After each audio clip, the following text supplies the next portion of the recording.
Hello there, Facebook friends and YouTube Youpers. Yeah, okay, that'll work. It's Monday, June 23rd, 2025. Welcome. Live from Chippewa Falls, Lake Wissota over that way. Hayfield definitely in need of second cutting over that way. And nice to have you here. Hope you found ways to keep cool over the weekend. I think Parker put it best. Anything happen over the weekend? So we'll look at this attack on Iran and the idea that the weekend attack was some kind of a one-off and Iran is just going to give up. No, there will be no repercussions, no consequences or anything like that. Or will there? In our second hour, we'll talk to Tracy Ann Mangold and Dr. Kristen Lyerly. They are both from Northeast Wisconsin. They have watched how Republicans in Wisconsin, especially in the northeastern part of the state, are in practically civil war mode, between the what remains of traditional Republicans and the Trumpers who are more than happy to watch their party be torn apart. We'll talk to them about that.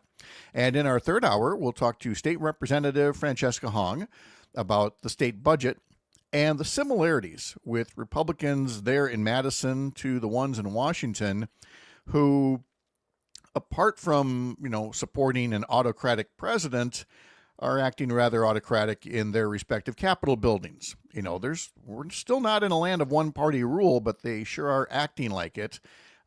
Fake it if you can't make it. So we'll talk about all of that. Jimmy Kuska will have sports. Brittany Merlot will have the forecast. Parker will talk about witnessing some history as well. And we almost witnessed Brewers history. Well, we still did a little bit over the weekend in a busy series with the Minnesota Twins. All that and more coming up in 3.5 minutes here across the Civic Media Radio Network and right here. We'll see you soon.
Live across Wisconsin on Civic Media, you're listening to Mornings with Pat Kreitlow, powered by Up North News. Now, from our Lake Wissota studio, here is the founding editor of Up North News, Pat Kreitlow. Well, hey there, Wisconsin. Good morning.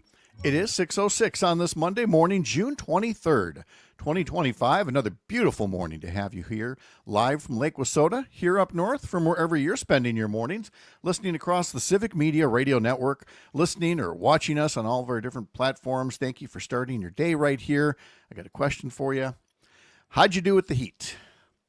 Yesterday, here in the Chippewa Valley, we saw a little bit of weather history. The warmest low temperature ever recorded. The warmest, the highest low temperature to start a day, at like 82 degrees was the low. But I have to tell you, with that south wind at about 20 miles an hour, between either being on the boat, if you could do that, or if you could find a shady spot with the breeze, it was actually nice. There were plenty of places that I'm sure it was just stinky hot, but with that wind and with a little bit of shade, you could make the most of it, especially if you reminded yourself what 20 below feels like in the dead of winter. Suddenly things feel a lot better, don't they, after you have something like that? So we'll talk more about the weather with meteorologist Brittany Merlot an hour from now.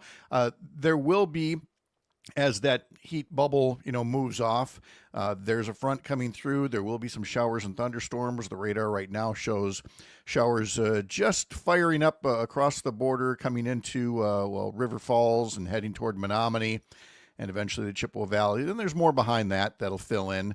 So some folks are going to get a little rain today, maybe a little bit of thunder. And then Brittany will tell us about the rest of the forecast coming up in just a little bit. Coming up this morning, Kristen Lyerly is in Washington, D.C. At some kind of a conference or event. We'll find out what she's got to say about, the weekend's news.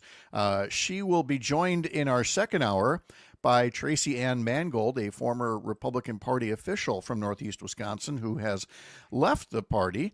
And based on news reports over the weekend, it's looking like state Republican Party Chair Brian Schimming may be out, or may be about to be out of a job running the Republican Party of Wisconsin.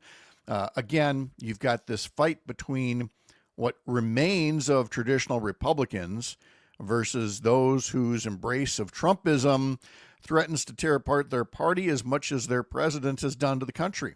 So we'll talk to Tracy and Kristen a bit more about Brian Schimming's potential future. We'll talk to Jimmy Kuska with a little weekend sports. The Oklahoma City Thunder won Game 7 of the NBA Finals, but the bigger story was Oshkosh native Tyrese Halliburton going down with an injury early in the game, and it sounds bad. It sounds really bad. And then in our third hour, we will talk to State Representative Francesca Hong. She will give us an update on the state budget process, and based on a clip that I saw recently, it sure seems like Republicans in the Capitol are still behaving the way that the ones in the U.S. Capitol are behaving, and that's downright autocratic. Rather than do anything bipartisan with Democrats when it comes to taxes, education, health care, they're just pretending that we have a system of one-party rule in this country and try to ram through whatever they can. So we'll talk to Representative Hong about that, who clearly has fans in both Alicia and Tony, pointing out that Fran Hong will be here. And Alicia says, yay, two of my favorite people, which could be Kristen and Tracy Ann. It could include Fran. It could include, maybe it's Fran and Parker. Maybe it's Kristen and Parker. I don't know. So Pat, don't sell yourself short. You could be somebody's favorite. I could be one of somebody's two favorite people. Yeah. It is possible. Parker Olson joins us in Madison Studio A2. And if I talk about witnessing baseball history, I am not talking about Jacob Mizorowski's near perfect game on Friday night, though I'll get to that.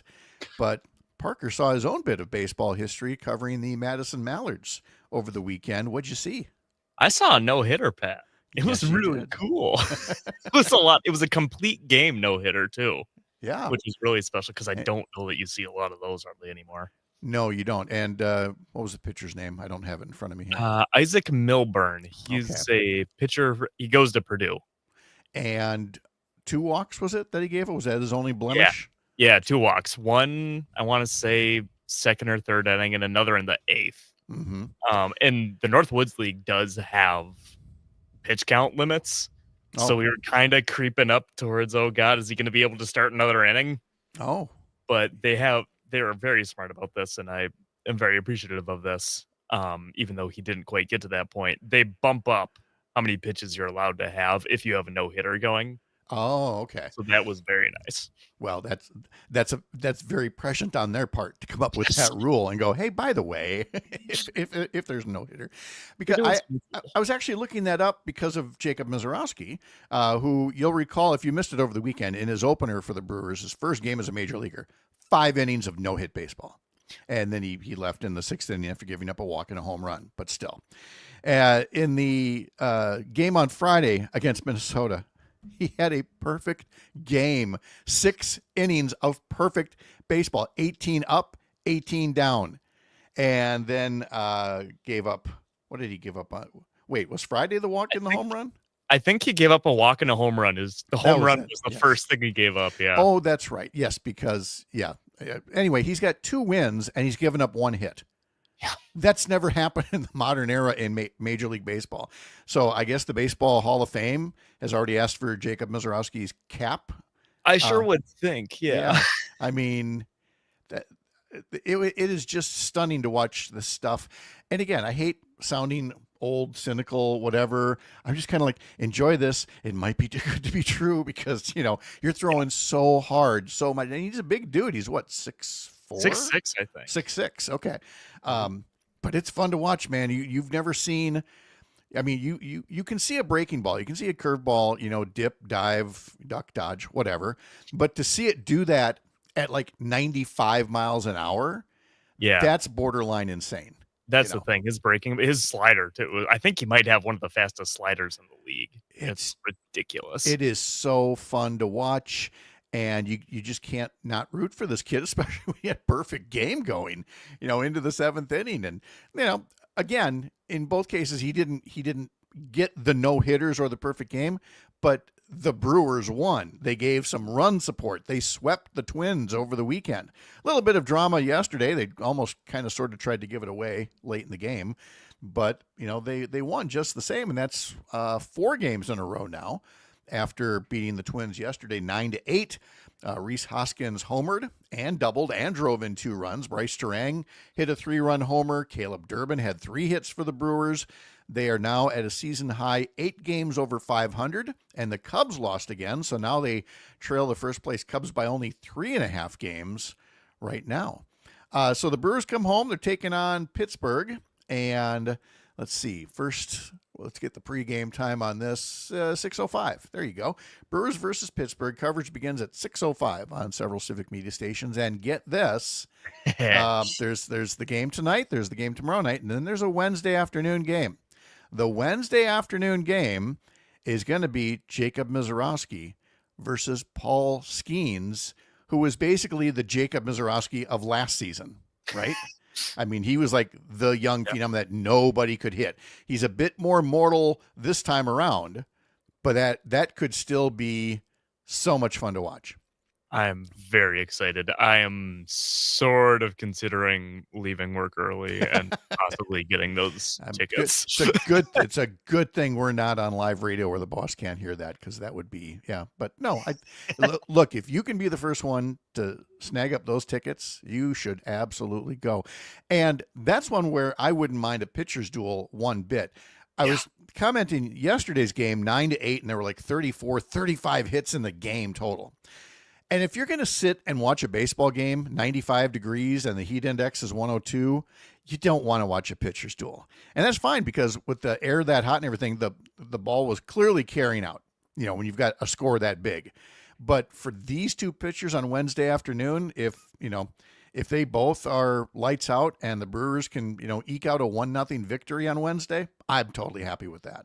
That's exciting baseball. Yeah. And then there's Garrett Mitchell. Garrett Mitchell, who, again, I thought was the entire future of the franchise, and then he got injured. And then he got injured coming back from the injury. And then he got injured again, and he just got injured coming back from the injury. His left shoulder, which was what he was recovering from, he slid hard into a base on Friday, I believe, and may have knocked his left shoulder out of whack again. So there's that. And then there's third base prospect Brock Wilken, who injured his left knee while celebrating at the end of the game. That's what he did? Yes. Garrett Mitchell did his injury in class in AAA ball in Nashville, and Wilken injured his left knee celebrating in Biloxi, where they were celebrating the first half championship. So what had been happening to the Brewers starting pitching is now just happening elsewhere, which is part of the game. It's a game of injuries. And amazingly, the Brewers pitching staff is, for all the injuries, still pitching lights out, still one of the best in the league. Yeah, no, it's actually incredible how good they are for how much trouble they've gotten themselves into. Yeah. So, congrats to the Brewers for sweeping the Twins. Hopefully they can get some of their prospects back. I don't know. Again, Pittsburgh series this weekend as we continue on. It's still early. It's June 23rd. I get it. That's totally fine. But you got to have something like this to cheer on along the way. So let's see. So we've checked out a little sports here. We've updated the weather. I do want to tell you a bit about some of the products that you'll find over at the parent company of Up North News. That, of course, would be Courier Newsroom, a pro-democracy news network, he hastens to add, with all kinds of newsletters and podcasts and things like that. For example, there's Melissa Ryan's Control Alt-Right Delete. That's a weekly newsletter devoted to covering the rise of far-right extremism with a little bit of nationalism, disinformation, and online toxicity. And in her most recent column, the violence seen in Minnesota is not a bug. It's a feature. The Republican Party incites it and suffers no consequences for its actions. Melissa Ryan's newsletter can be found over at couriernewsroom.com. You can also get Mark Jacobs' newsletter, Stop the Presses, all about how far-right extremism is being covered in the national media. There is also a weekly newsletter by Nina Burley called American Freak Show, and this one is about how white Christian nationalism has led to political violence, the likes of which we saw tragically just over a week ago in Minnesota. Now, when we come back, we will get an update on what's happening or what happened in Iran over the weekend, and a little bit of background on it. But more importantly, this whole notion of, is it a one-off, as people like to say? Because, hey, if it is, that's great. It's only taken us 40 years to get to that point. But there might be a reason why nobody else has tried that prior till now. From the heart of America's Up North, live from Lake Wissota, thanks for making this the place to spend part of your mornings. I'm Pat Kreitlow, and this is the Civic Media Radio Network.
Hey, Parker, do you have from the Brady Bunch, do you have that Sure Jan drop?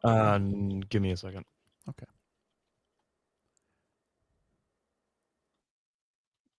No, Jan, not Gene.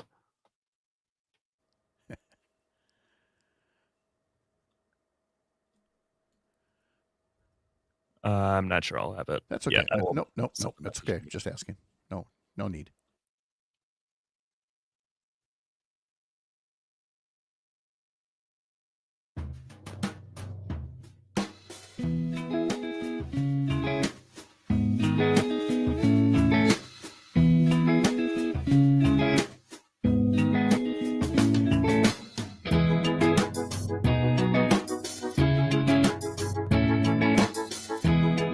Up North News now has 7 newsletters a week, one a day. Christina Laurie puts together our Monday through Friday with a mix of Wisconsin news and features. On Saturday, one that focuses on the positive side of sports. And on Sunday, this little program, Mornings with Pat Kreitlow, has a newsletter called Sunday Mornings with Pat Kreitlow. And we kind of sum up the week's news. We also have a question of the week, and it's garnering a lot of responses already. And it deals with the University of Wisconsin system and state support for it, which kind of stinks when you compare it to the other states. We are 44th nationally in terms of public funding for our public university system. And it hasn't always been that way. It's been, 14 years of Republicans running the legislature that has continually chipped away at one of the crown jewels of the state's economic engine.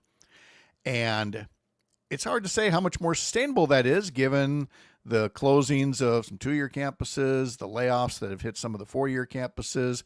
How much longer can you eat your seed corn? So we ask in our question of the week whether the UW system should have that big boost in state support from the next state budget bill, or should we simply maintain things where they are, or Republicans last week were talking about actually cutting the amount of state funding that goes to the UW system. Maybe that's how you feel about it as well. A couple of folks do. Most are definitely option A people in terms of supporting our university system. So folks are finding that out over at our weekend newsletter. You can sign up for it at upnorthnewswi.com. Or if you have some thoughts on the question now, you can send me an email. radio@upnorthnewswi.com is the address there, and we'd love to hear what you guys have to say. Alicia says it's just so sad that we have sunk that far down in public funding of our universities. Couldn't agree more there, Alicia. Jill says, you guys are so busy. How do you get any rest? I don't know. Compounded by the fact that I had the 2 younger grandkids here for the weekend with one of our daughters, and they're still here. They're taking off a little bit after the show. So I always warn people, not warn, I advise you that there's a chance that a 3-year-old or a 6-year-old could be toddling through here at any point looking for a donut. I mean, they probably won't because, there's cartoons on and things, but just in case, that it's there. Then I've got the older grandsons, 11 and 18 now. And that's the reason that current events are kind of on my mind as well, with one turning 18 and the other will be a young man before so much longer. And what kind of world are we turning over to them? Especially one where a president who never served in the military, who used his wealth and privilege to avoid service, and who has denigrated the military, has taken the military for granted and put it on parade as a vanity project, has now engaged the military into an act of war against Iran, and believes that this is just some kind of a push button thing. We push a button, some planes take off, they drop some big bombs, and that's it. And that's the comments that you hear from President Trump and some other allies, and especially among far-right Republicans, is that this is it. This is something we've been waiting to do for 40 years, since the Iran hostage crisis, and finally we're punishing Iran, and that's it, and this is a done deal. Who do you think you're kidding? That this is some kind of a one-off, and that Iran will just roll over and say, yep, you got us. Our supreme leader will step down as you wish. And you guys who we think are the devil, we will just do whatever you say. Is that really what you think happens next? Because that's certainly not what, concerns me when I think about, your kids and grandkids and mine. Like the rest of the world, we now wait to see if this reckless gamble done without congressional authorization or, frankly, any kind of cooperative effort or bipartisanship, if it leads to terrorism, if it leads to cyber attacks, if it leads to military action that puts American troops in harm's way, all for a president who originally scrapped the landmark deal that had been working to keep the peace. And I can hear the scoffing, and I can already see the scoffing in the comment section as well. But it was working. And frankly, when it ever looked like it wasn't working, we had an ally in Israel that would take that kind of military action that, again, would set back any nuclear ambitions and not directly involve the United States. If you think any and all retaliation is going to be against Israel now at this point, again, you're fooling yourself. It's always been a challenge to make sure that Iran can't go the way of North Korea, for example, or any rogue states now. I mean, we live in a somewhat stateless society, and that if, God forbid, there ever is some kind of a nuclear detonation, it probably will not come from a country. It will come from a faction someplace. And so all options have to be on the table, including military action where appropriate. But again, military action that is, shall we say, a bit more surgical and a little less ham-handed. Because the Trump administration has somebody who's heading up their office on terrorism right now, who is, 22 years old and fresh out of college, because that's how little Donald Trump thinks of the intelligence community assessments. This is all difficult work. I'm not telling you that there are any easy answers. I am telling you that engaging in actions like this without consulting with Congress, without some kind of a declaration of war, has the prospect to open up all kinds of consequences that we can barely fathom. Hopefully this is a one-off, hopefully. But for decades, we've tried to run our foreign policy on something a little bit more concrete than hopefully, and a couple of bombs. More after this. You're up north.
If you can't listen live and would rather listen on demand or just listen back from time to time at the things we do here, mornings powered by Up North News here on the Civic Media Radio Network, you could pod this program.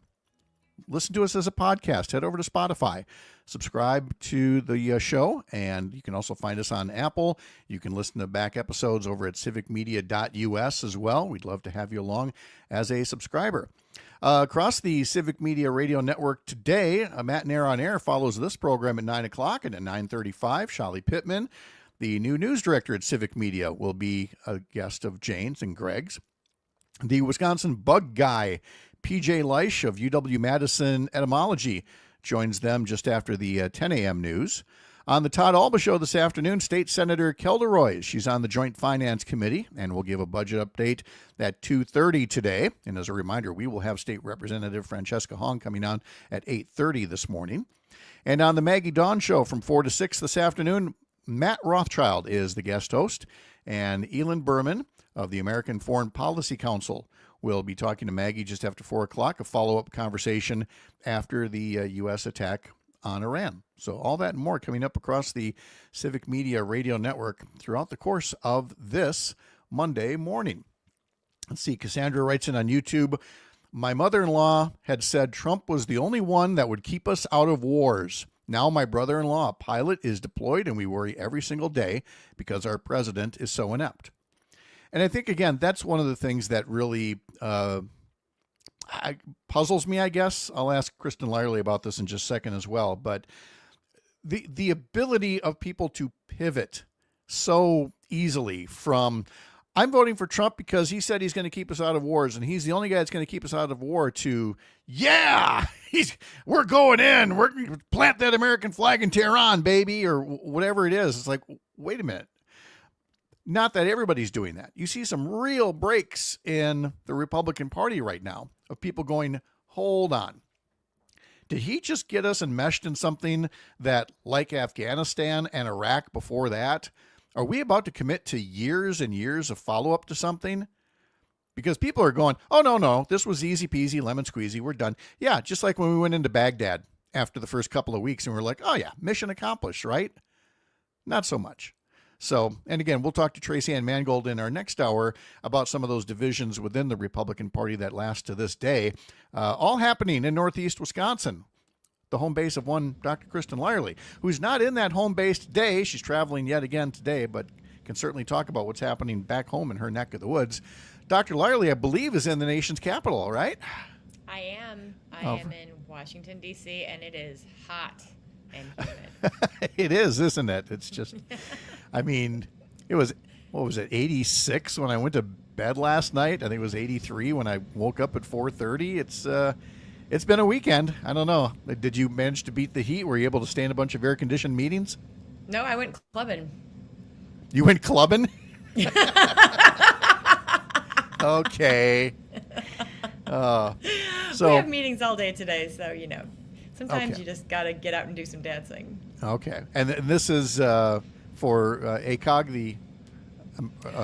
No? No. Okay. This is, so today, Pat, is the Dobbs anniversary. Okay. And there is a storytellers conference here in Washington, D.C., sponsored by an organization called Free and Just. It's great because, as you probably know, 1 in 4 women in this country will have an abortion in her lifetime. There are so many stories to be told, but they're stories that often go untold because they're hard to tell. They're deeply personal. They're loaded with shame and so much challenging context. But this is a place where we bring people together, including our friend Heather Martell from Chippewa Falls. Mm-hmm. And we're talking to each other about how do we tell our stories, who do we tell our stories to, in order to help people understand that, yes, abortion is healthcare. Here's why. And it's the kind of thing that you and I have been trying to do for the past couple of years here. And it's clear that more and more people understand it or understood it and, now just don't feel so alone. But the threat remains out there as much as ever. And so when we say, every election is going to be, the most important election, in ever, it's probably going to be true, especially for women for the foreseeable future.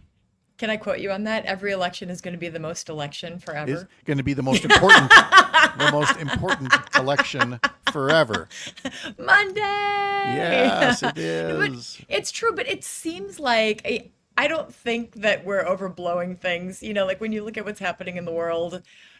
Yes, and we don't realize that we are at the epicenter. I mean, I was out talking to people who live in the district. They look at Wisconsin, it's an outpost. They recognize how important our state is because we are the state that is the most closely divided. So the decisions that we make literally impact the rest of the nation, and that's why it's so fundamentally important that we make good, solid, well-informed decisions based on conversations that we have with our neighbors about the issues, not which team you're on, but what do you need to live your life? How can our leaders do a better job for us? How can we fight for the future that we all need? Well, that's exactly it. I mean, there are people who can still be as fiscally conservative as they want or have conservative positions on a number of things, but draw the line at, government controlling what they can do with their bodies. And that's where, again, it's okay to leave your party membership at the voting booth, as you head into the voting booth and make the choice that's right for you. And that gets us into what we'll touch on here briefly, but then more in our next hour. And that is the precarious position of state Republican Party chair Brian Schimming. There was an article in the Milwaukee Journal Sentinel over the weekend, and no shortage of rumors elsewhere, that there are a lot of people, especially from the Trumper side of the party, who are dissatisfied with him, losing another state Supreme Court seat. Yet, despite, Donald Trump winning, you also have fair maps. And so they're losing some of their legislative majorities. And according to the report, he'd been told that a majority of executive board members of the state Republican Party are ready to fire him unless he resigns. He says he's not resigning. It does not go into any further detail as far as how many are on the board, how many have they reached, and so forth and so on. But it does go on to say that a lot of this comes out of Northeast Wisconsin, where, as you know, and we've talked to Tracy Ann Mangold before, and we will next hour, the county parties in that region have been especially vocal on one side or the other. The traditional Republican side that sees Trumpism as a convenient aberration, and those who see Trumpism as, the way, the light, and the truth, the way, the light, and the future, or whatever else you want to put it. I mean, those divisions are very much on display in your neck of the woods. Tracy is going to be a wonderful resource in this conversation because she is a party insider. She's a former leader within the Republican Party. So talking with Tracy is always enlightening. But Pat, it's not. There are 11 counties in the 8th Congressional District. It's really only 3 of those counties. And it's really a handful of people who are very vocal, very, frankly, ugly in their speech, in the way that they treat each other and treat their fellow Republicans. So this is not the majority of people who identify as Republicans. This is just a handful of really ugly, squeaky wheels who are making it hard for everybody else and, frankly, hard to get things accomplished in the state. Oh, without a doubt. And that's our topic in our 8 o'clock hour when we have Francesca Hong here. And I don't know, you're so busy, but did you get to see a video clip she put up where she was trying to make points about the state budget in a committee hearing? And Joel Kitchens, the Republican chair of the committee, just kept talking over her and saying, you've got to stick to the budget. You've got to stick to the relevant question here. And she's like, I am. All of these things are interconnected. We have to talk about state support for education. We have to talk about state support for health care. And if we don't, I mean, your state budget bill can't just be tax cuts for the rich, Kristen. We expect a little bit more of our leaders than that. What? Really? Yeah, believe it or not. I know that is the one thing. If you could boil it all down to one problem, that's the problem. It's the lack of vision and insight that this budget is for the people of Wisconsin, and the people of Wisconsin have a variety of needs. That includes a strong economy that works for all of us, but also education, childcare, affordable housing, you name it. You can't pull any one of those things out of that potpourri and say, you've got a complete package here. It has to include every single piece of it, and people like Fran get it. Oh, she does, as opposed to, as Tony puts on YouTube, as opposed to Joel, I'm a veterinarian, but really an OBGYN, Kitchens. Referencing back to He a never comment. claimed to be an OBGYN. But No, he he did just claim to be the expert. Yes. The expert on reproductive systems or whatever, more than anybody else in the assembly chamber, which is, a rather deep well of knowledge right there, folks. Yeah, I know. Look, I like Joel Kitchens. I'm going to be honest. Like, I've worked with Joel Kitchens on some really important birth control bill. We've had great conversations. He's not a mean, ugly person. There are just some really fundamental things that we agree on, like women's health care. I'm sorry, Tony. Tony says, "Don't step on my joke, Kristen." Look, it was when he said that at the time during assembly floor debate a couple of years ago, it got our attention. It's like, oh, it okay. did. Yeah. Anyway, on today's history lesson, which is coming up in just a couple of minutes here, but let me jump ahead to one of them because the Food and Drug Administration on this day in 1960, so it was 65 years ago today, the FDA declared, is it Enovid or Enovid? Enovid to be the first officially approved combined oral contraceptive pill in the world, leading to common usage of the term the pill. And it just reminded me as I was writing that up last night that that's not so much in our lexicon now because there's so many other, birth control methods that are out there. But for those first couple of decades or so, just saying the words the pill was borderline scandalous for its time. Well, because it was illegal. Remember, It didn't become actually legal to use birth control until the 70s. And it was when it was first legalized, it was for married couples only. And there was all this talk of, well, we can't legalize this for single people. And again, I think I hate sounding like grandpa here, but if people could just look back and realize what these debates were like you've said many a time where women could not have a bank account on their own. They couldn't get access to birth control. They couldn't get credit cards. There's all these things that we've finally moved into. And yet now you're feeling people in powerful positions want to rip some of that away. Women had to get their husbands to sign off on their birth control prescriptions. Yeah. We did an event up in Door County, and there was, as we were talking and taking questions from the audience, there was a woman who said, yes, in order for me to get my birth control, and luckily she was in a healthy relationship at the time, so they laughed about it, but she said it was ridiculous that I had to get my husband's permission to use birth control. And you're right, Pat, we don't realize how scandalous the pill was or what it took to bring the pill to market. There's a fascinating book about all of the controversies and how challenging it was to even get it there. So it's always been an uphill battle.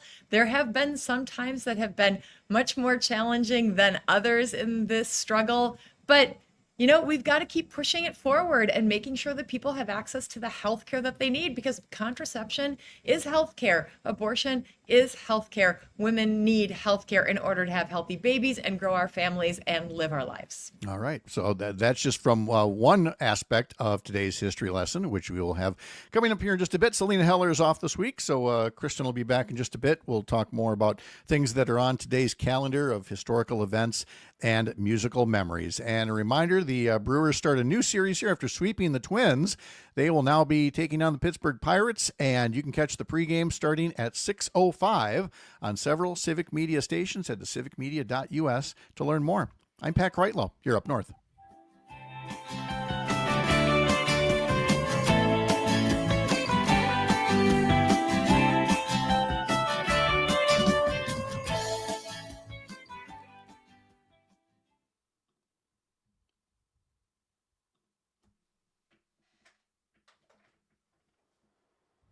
Poof, she's gone. Oh, And she's back. Somebody did not pack her headset, though. I can't hear you now. Why can't I hear you? Oh, you muted she yourself. muted herself. Hi, I'm back. There it Hi. Okay. Didn't pack my headset, didn't pack my hair stuff. Wow. Oh, that actually reminds me, Dr. Larley, do you have an actual microphone Oh, yeah, she does. other than the headset? Yes, she does. I do. Why? We've tried them all. Okay. Could we try the actual microphone next time that you're back home?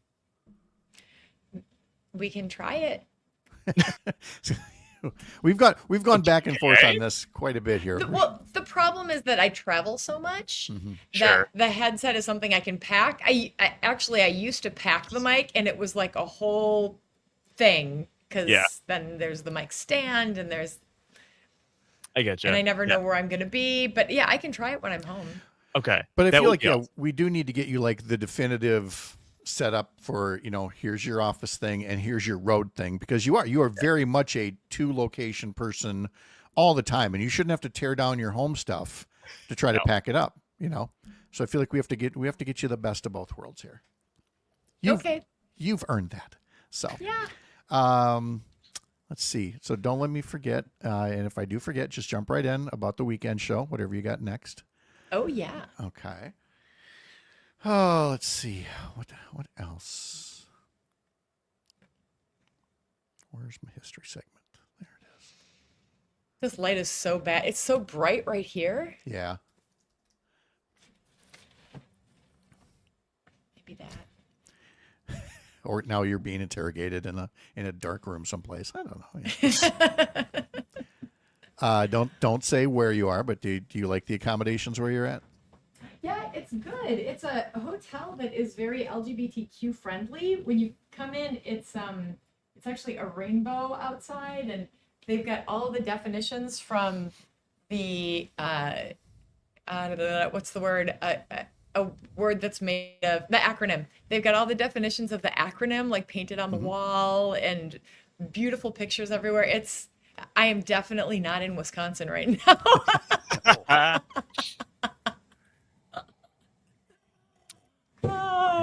And the club I went to last night was over by Howard University. It was a blast. I mean, the music and it's like hot summer city. What a difference in ages between us. I get so tired just thinking about the very thought of clubbing right now, which I used to love to do. But now, just hearing it, I'm ready for a nap. Seconds. All right, here we go.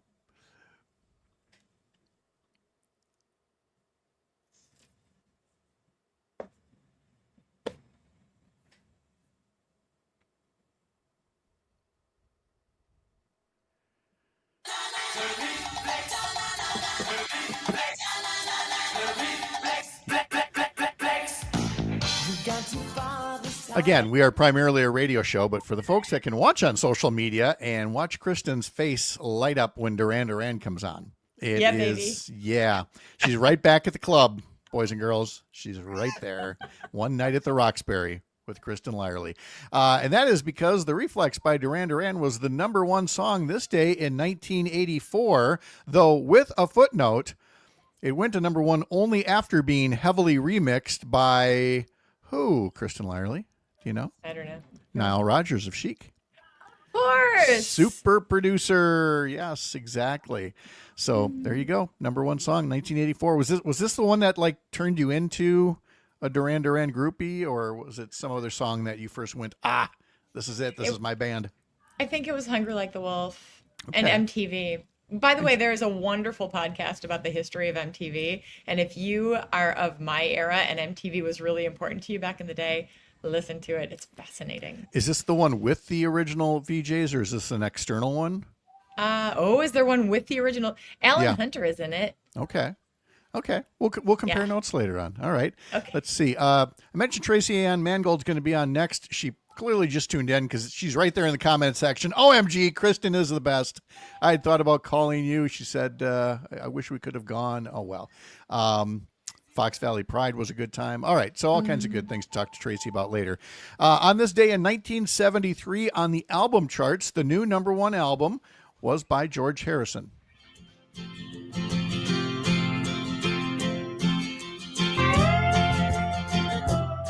Tracy adds now on YouTube, do not remind me of how old Kurt Loder is from MTV. Yeah. He was old back then. Yep. TRL. All of these things, like the show The Young Ones, do you remember that? It was so dumb and so delightful, all at the same, like all of these things pop in and you're like, yes, the memories. I'm trying to think when did it start to, when did they jump the shark? When did it start to end for MTV? And I think of reality shows, which of course leads me to say Sean Duffy killed MTV. I mean, I think It might be that simple. On this day in 1962, Ray Charles topped the album chart with Modern Sounds in Country and Western Music by Ray Charles. On this week in 1979, the Charlie Daniels Band released their newest tune. The devil's in the house of the rising sun. Chicken in the bread pan picking out dough. Makes you wonder Yes, how they many did. people took up the violin or the fiddle because they heard the song and wanted to be this good. And imagine the first time they tried to play this. How fast did they give up? Yeah. Or how many people didn't pick up the fiddle because they were like, yeah, I can't. That's right. Yeah. Happy birthday to Jason Mraz, who is 48 years old today.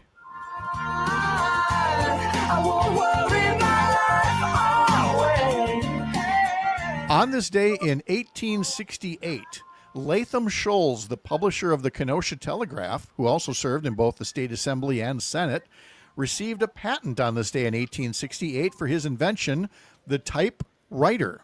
So it's type-writer. Others had been working on a similar invention, but his creation a few years later of what's known as the QWERTY keyboard is the keyboard that we still use today.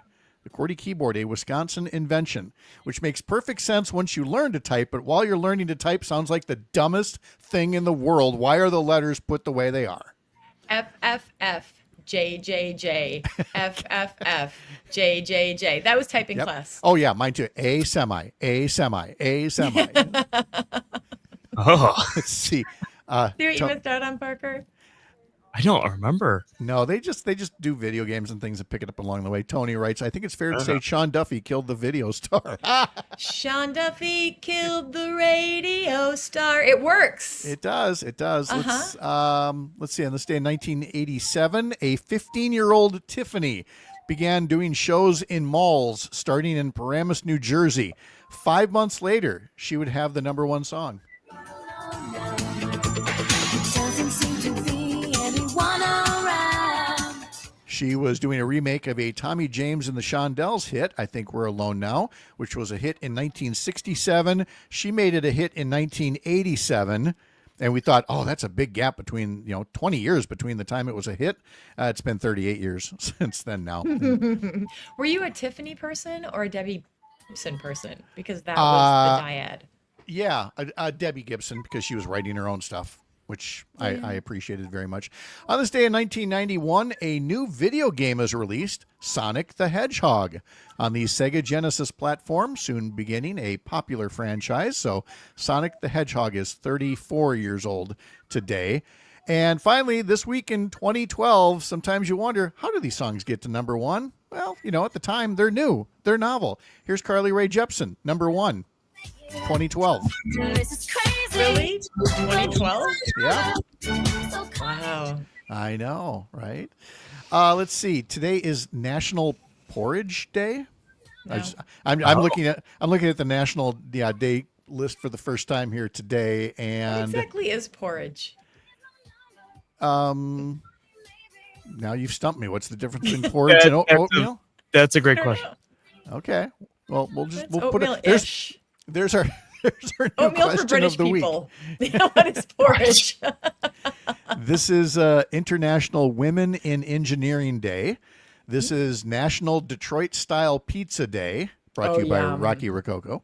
I like that. And this is National Hydration Day. Oh, Seems like we talk about that a lot over here. And yep, there he is holding up that big old bottle of water. I think, Cheers. Alicia Yes, said sir. she's already a quarter of the way through my first 40-ounce cup of water. Stay hydrated, peeps, she says. it's hot. Could not agree more. That's right. Not as much as yesterday, but still a warm one. Hydration is still extremely important. Tracy Ann Mangold is going to join us coming up in our next hour. We're going to talk about the infighting in the state Republican Party that might lead to the ouster of the state GOP chair. We'll also get the updated forecast from Brittany Merlot. Jamie Kuska will help us talk about sports. The Brewers sweeping the Twins over the weekend. Back home now to face the Pirates with a huge pitching matchup coming up at American Family Field on Wednesday afternoon. I'm Pat Kreitlow. You're up north, and this is the Civic Media Radio Network. you know that. This is so sad.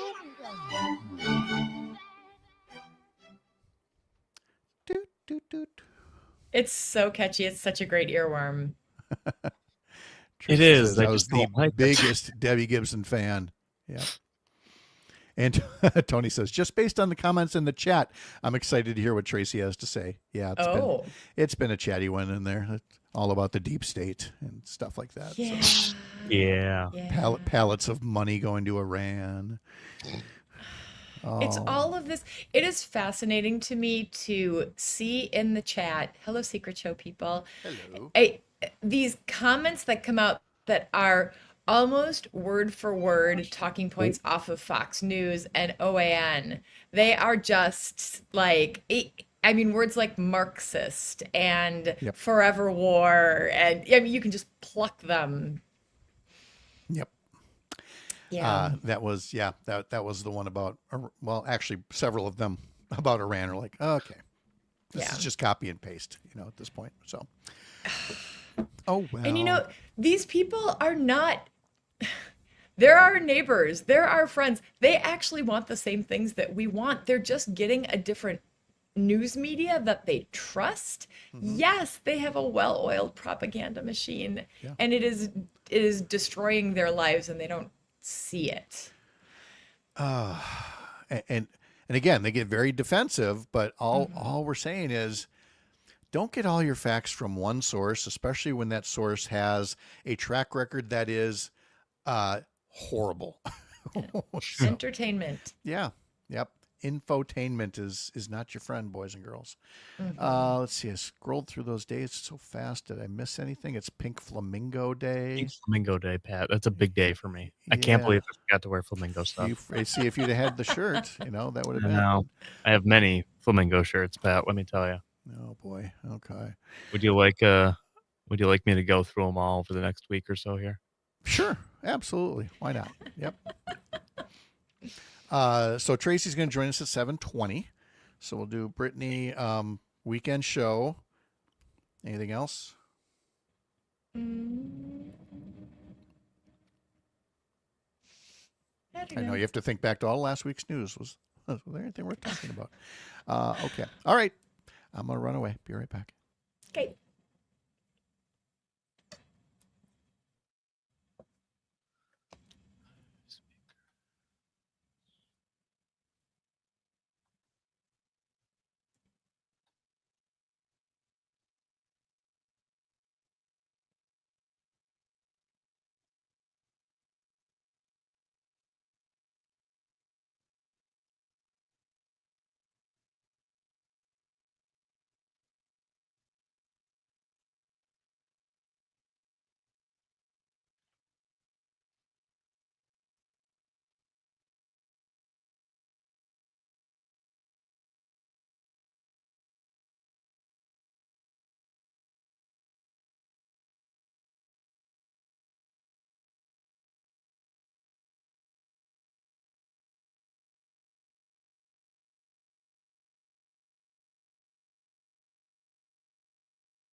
Morning, Brittany. Good morning. How are you?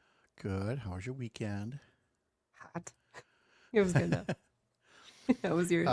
Kristen, did you good? Kristen, did you bike on Saturday? Or were you traveling? She's thinking. My guard. No, I'm thinking, what did I do on Saturday? We went to go see the Jayhawks in Manitowoc. Oh, that's right. Okay. Oh, yeah. Good. Okay. Mhm. All right. 20 seconds.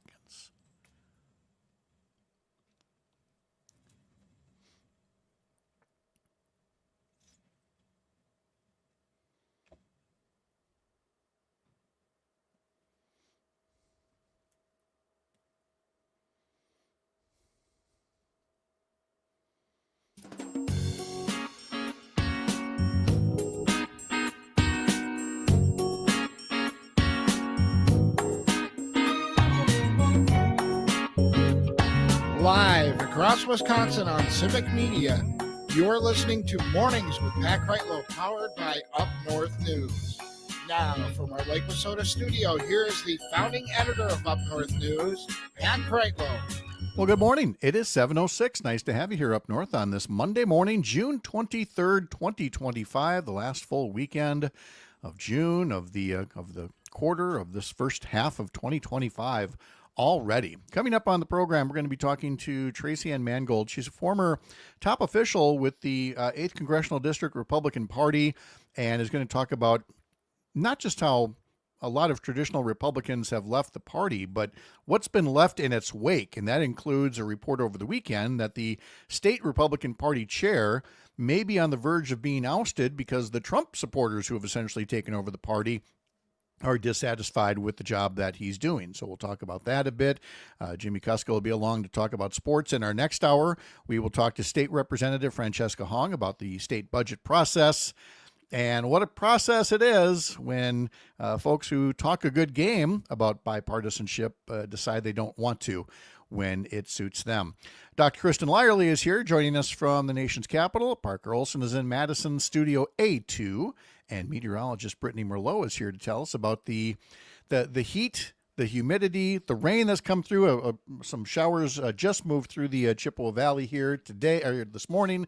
Kind of, Brittany, almost refreshing. We needed a little shower after all that heat yesterday. Though I got to say, if you were in a shady spot and with that stiff wind of 20 miles an hour, it was not the ugliest, 100-degree heat the next day you'd ever have. No, it wasn't too bad. I No. liked the breeze. It helped. Yeah. But, that mugginess, though, there's no escaping that unless you were in the AC or right up against Lake Superior. I'll tell you, temperatures down there in the mid-50s, even while further away, just into Ashland, temperatures were into those low to mid-90s. So some crazy stuff still going on. It's 54 degrees at Superior, Lake Superior, 82 degrees right now into Ashland. Our lows have been hovering in the 80s. The mugginess has been stuck here, and today is the last day. Like Pat had said, a cold front is moving through. It's sparking up a few showers into northwestern places of the state, and then it's going to continue to push southeast. Now, as we go through this afternoon, as it hits the hot, humid air that's still down there, we're still looking at heat advisories for the south and eastern half of the state. So that continues until about 7 o'clock tonight. We're still looking at heat index reaching about the low 100s, temperatures in the mid-90s far southwest, while up north, it's in the upper 70s today. So yes, some free AC is on the way, but we've got to get through some storms that could potentially be strong to severe. Now, those are going to start to fire up probably around a line from La Crosse north to Winona or so, then kind of take that up towards Wausau, just south of Rhinelander, and then the whole Fox Valley, Sheboygan area to northern Milwaukee, and then you kind of cut that down towards Janesville. So all of the areas in between, Madison, central Wisconsin, all of these places are at a slight risk from the Storm Prediction Center for these strong to severe storms, which at first are going to pack the potential for a tornado or two, or maybe some large hail. So that'll be around 1 to 2 o'clock this afternoon as that starts. And then as the line progresses this evening into the Fox Valley and Madison area, probably around 6 or 7 or so, straight line winds become a risk there. Maybe 60, 70 mile per hour wind gusts. And then it starts to fizzle out around Milwaukee around midnight. And then you think we're in the clear, but we're not. This front is going to be parking itself over the state, continuing to give us showers and storms, and flooding then becomes a potential as we go into Wednesday and Thursday with heavy rain still continuing. So torrential downpours out there today, high winds, definitely a risk. And then, of course, hail or tornado may be early. Okay, we'll pay attention to that forecast. Rob says, good morning from Tigerton. Sunny and 77 after an overnight low of 75 over the weekend. Tigerton had highs of 92 on Saturday, 95 on Sunday. He says he mowed the lawn on Saturday morning. Let's see, he mentions concrete buckling on a few areas along Highway 29 in Shawano County. An accident along Highway 29 in the Wittenberg area that caused some major backups. He says he has to adjust his mowing schedule today. His truck is in the shop. Supposed to be in Wittenberg mowing today, but he'll have to do yards in Tigerton where he keeps his other lawn tractor. It's always good to have one or the other. He says when he watered flowers on Main Street in Tigerton, it felt good handling the water without getting cold. Yeah. that would be one of the nice side effects of the heat wave like this.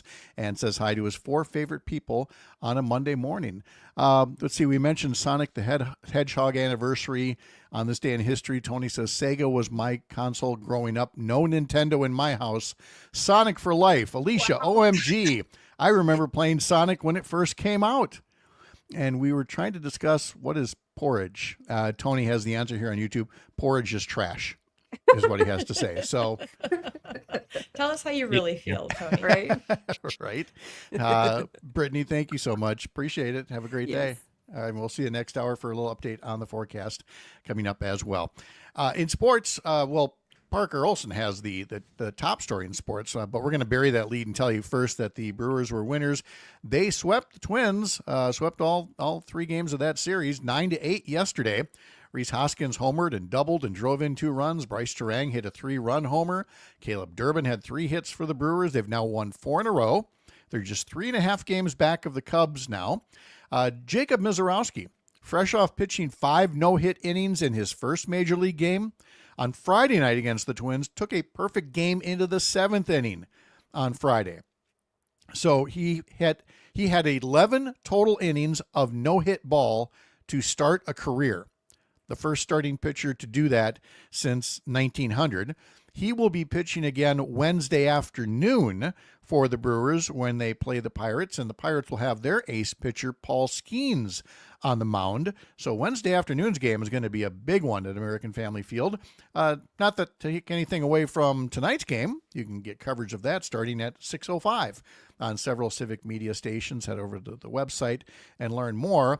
But yeah, Jacob Misiorowski, pretty good pitcher. Parker Olson saw a pretty good pitcher at the Madison Mallards game over the weekend as well.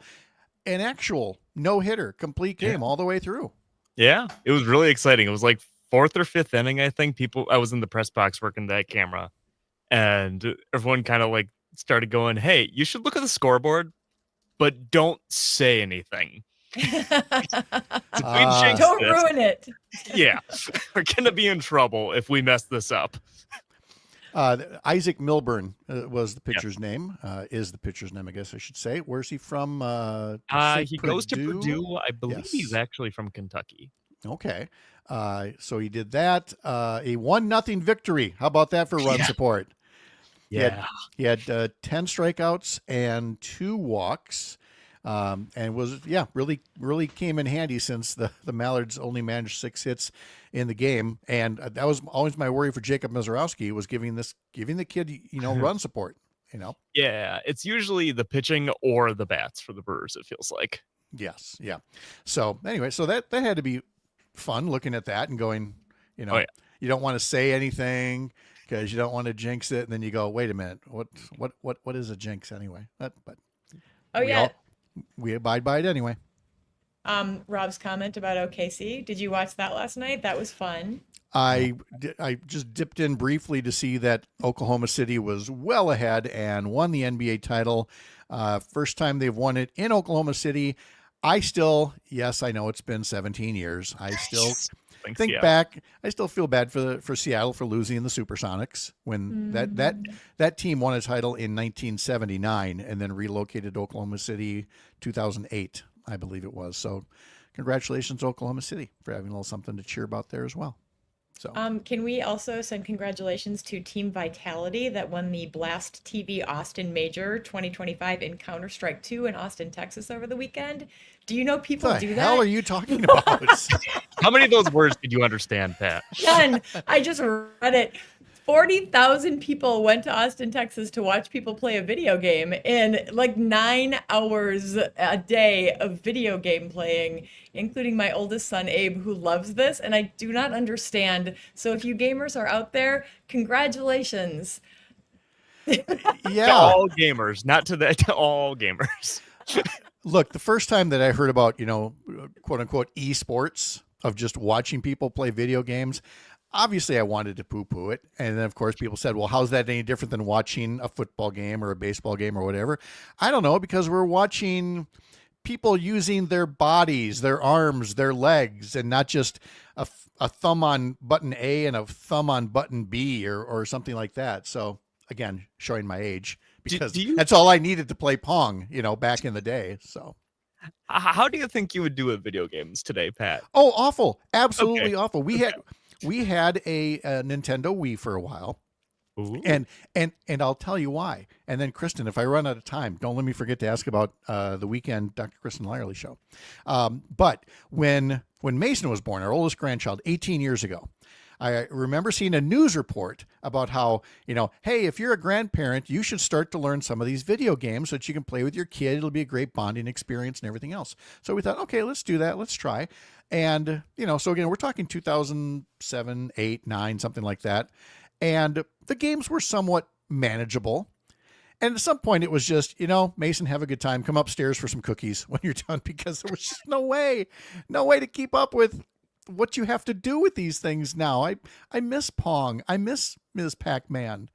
I don't want to have to use, 3 different fingers here, 2 here, and 2 toes, to try to make sure that I'm firing in all the right directions or whatever it is I'm trying to say here. I have tried, and when my kids are like, no, Mom, hey, one on the side. Hey, I just can't keep up with it. I can't do it. No. So again, it's not that it's not a talent. It's not that it's not something that you'd like to watch for a minute or two, but I also know people say that about baseball, and I would watch baseball all day long if I could. So it's just a matter of what you're used to. Hey, look, I left enough time to hear about the Dr. Kristen Lyerly show. What'd you have last weekend? What's coming up next? Last weekend, we talked with Representative Ryan Spouty and candidate for state senate, Sean Grorich, about the policy of pride, some of the cool stuff that's happening in the legislature right now. Do you know that our LGBTQ plus caucus doubled Yes. in the last election? Mhm. And I think I mentioned this last week, 4 out of the 5 elected state reps in Northeast Wisconsin are members of the community. So we talked about that, which was really cool. And then upcoming this week, we're going to talk to Alan Tipple from Men for Choice about why abortion is an issue for men too. I think often men are like, this is not my problem. I don't get it, but actually it is your problem and you ought to get it. And here's why. It's going to be a great conversation. My son Abe's going to be there. My partner Craig is going to be there, sharing different perspectives on how they approach this issue and why it's important for really all of us to understand the impact. Is Craig tried to do the video games? Does he do better than you do, being an officer of the law and everything? Oh, no. No? Craig, Okay. no. Okay. No, but he's great with his weapon. So that's the important thing for a police officer. Yeah, that the real one, not the A or B or whatever. Just the Alicia trigger. writes, esports are brain power. Absolutely. So, I mean, great kids. I'm just going to stick to watching the Packers and the Brewers, if you don't mind. A local update is next for some of you. If you're hanging around here, Kristen and I will continue to gab for a bit. And then when we all get back together in 15 minutes, we will spend a good chunk of time with Tracy Ann Mangold talking about divisions in the state Republican Party. And in our next hour, Francesca Hong from the Heart of America's Up North, live from Lake Wissota. Thanks for making this the place to spend part of your mornings. I'm Pat Kreitlow. This is the Civic Media Radio Network.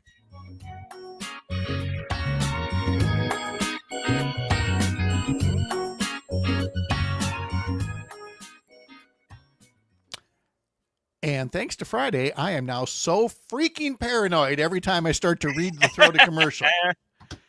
Man. Yeah. There was once that you kind of had me a little worried last hour. Yeah. Did the break times change again? Weeks ago, and yet Friday, for some reason, I regressed. So Can I have those numbers? yes, you can. I will drop them into chat for you. Oh, it's okay. They're right here. No, we'll put them in the chat or something. So, yeah. Thank you. Okay. Let's see. 720. Oops.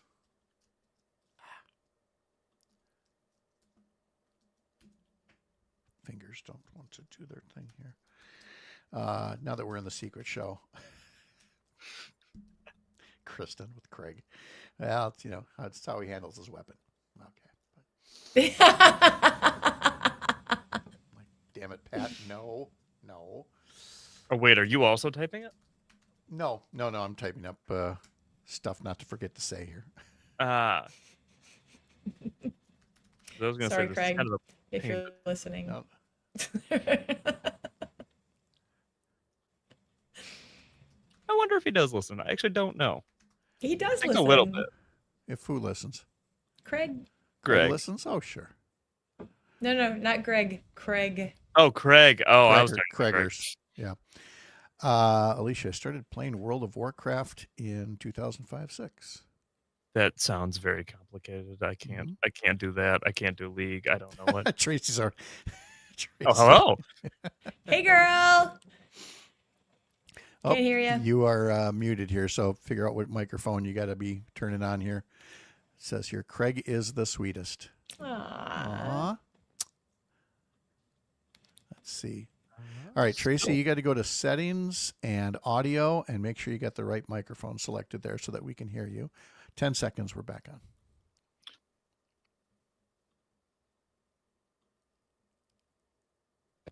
Hopefully you can hear me. There you go. Can you hear me?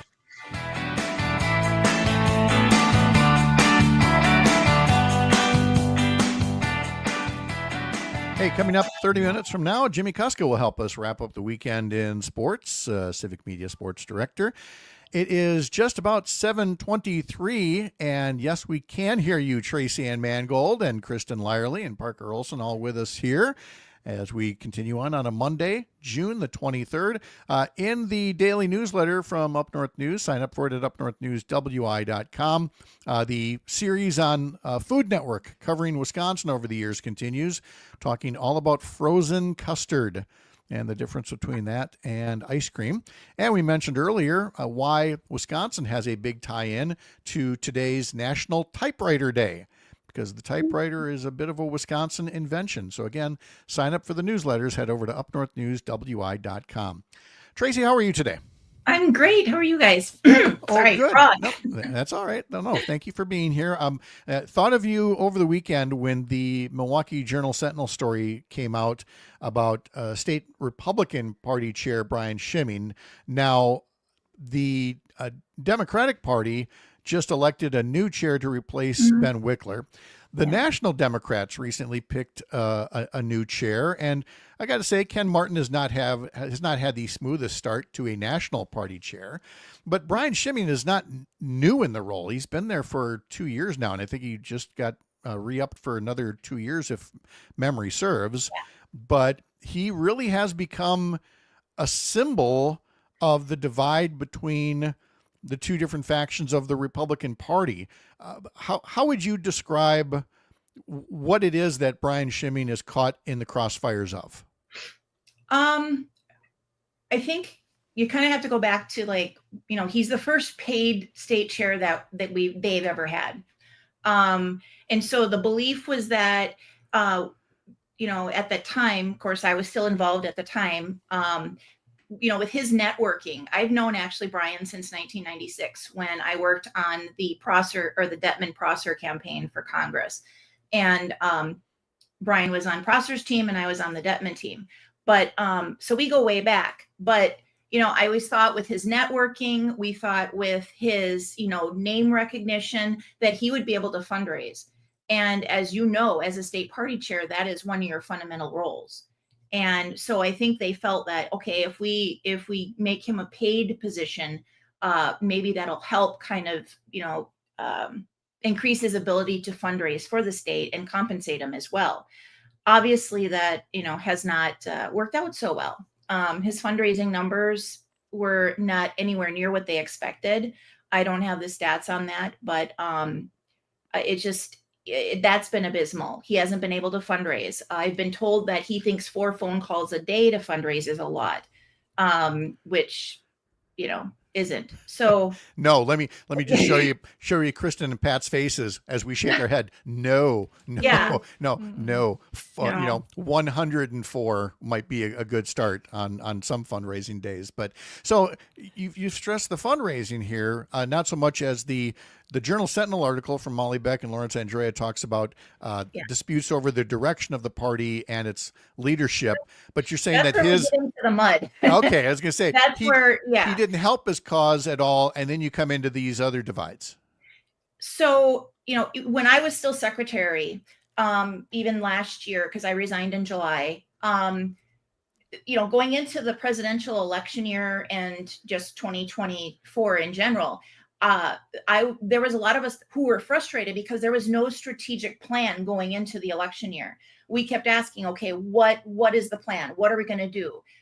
Typically, the state party chair will have a strategy or have some sort of thing put in place, whether it's offices around the state, improving, helping the counties, he didn't meet those needs, obviously. So I think that was a big part of the problem, was people were kind of like running around like, okay, what's the deal? He's going around to all these places and talking, which that's what he's best at.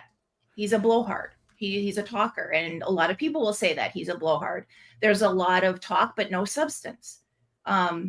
So, then that boils down to the lack of unity in the party. It all kind of, domino effect. It's all kind of a domino effect, basically. Okay. Can we talk more about the lack of unity in the party, Tracy? Yeah. Because you are so familiar with what's happening in the 8th Congressional District. And a lot of it, and the article cites this as well, comes out of the 8th Congressional District. Tell us about that. And largely that is why I quit, among other things. I think we talked about this last time I was on, the reasons I did leave. And it wasn't just myself. The attacks, now the 8th District, I'm trying to back up a little bit here. If you remember, Barron County GOP had their charter revoked, right? That set off a fireworks in the state, and all the county parties freaking out, like, what are you doing? You can't do this. A lot of people who didn't know what was happening there, why it was happening, why it was necessary. So that happened. Then you had all this outcry, and Schimming was the target for that. Well, then we had 3 counties, and we still have the 3 counties up in the 8th District, Oconto, Brown, and Wapaka, who bucked every rule, every constitutional provision, everything, and snubbed their noses at any sort of protocol within the party. They were endorsing out of, the chairmans were endorsing people. You're not supposed to do that. They were, working against us as the 8th District Executive Committee, attacking us because they were colluding with Turning Point. I mean, and when we approached Schimming saying, hey, you've got to do something about these counties because they're going to tear apart this election. They're going to mess with local elections. They're going to turn a lot of people away. Things are not good. There's a lot of internal strife, and Schimming would not do anything. He was afraid of the optics because as a presidential election, he's like, oh, no, we can't get into that. Well, how I describe it is like, it's when your child gets in trouble. That's exactly it, Tracy. Hold the thought. I want to continue this when the rest of the group joins us on the other side of this break. No, we'll continue to explore it here with Tracy Ann Mangold and Dr. Kristen Lyerly. I'm Pat Kreitlow. This is the Civic Media Radio. Hey, no, not you, Chris. Okay, I got the break times right, but hitting the buttons seems to be today's thing. We'll be back right after this.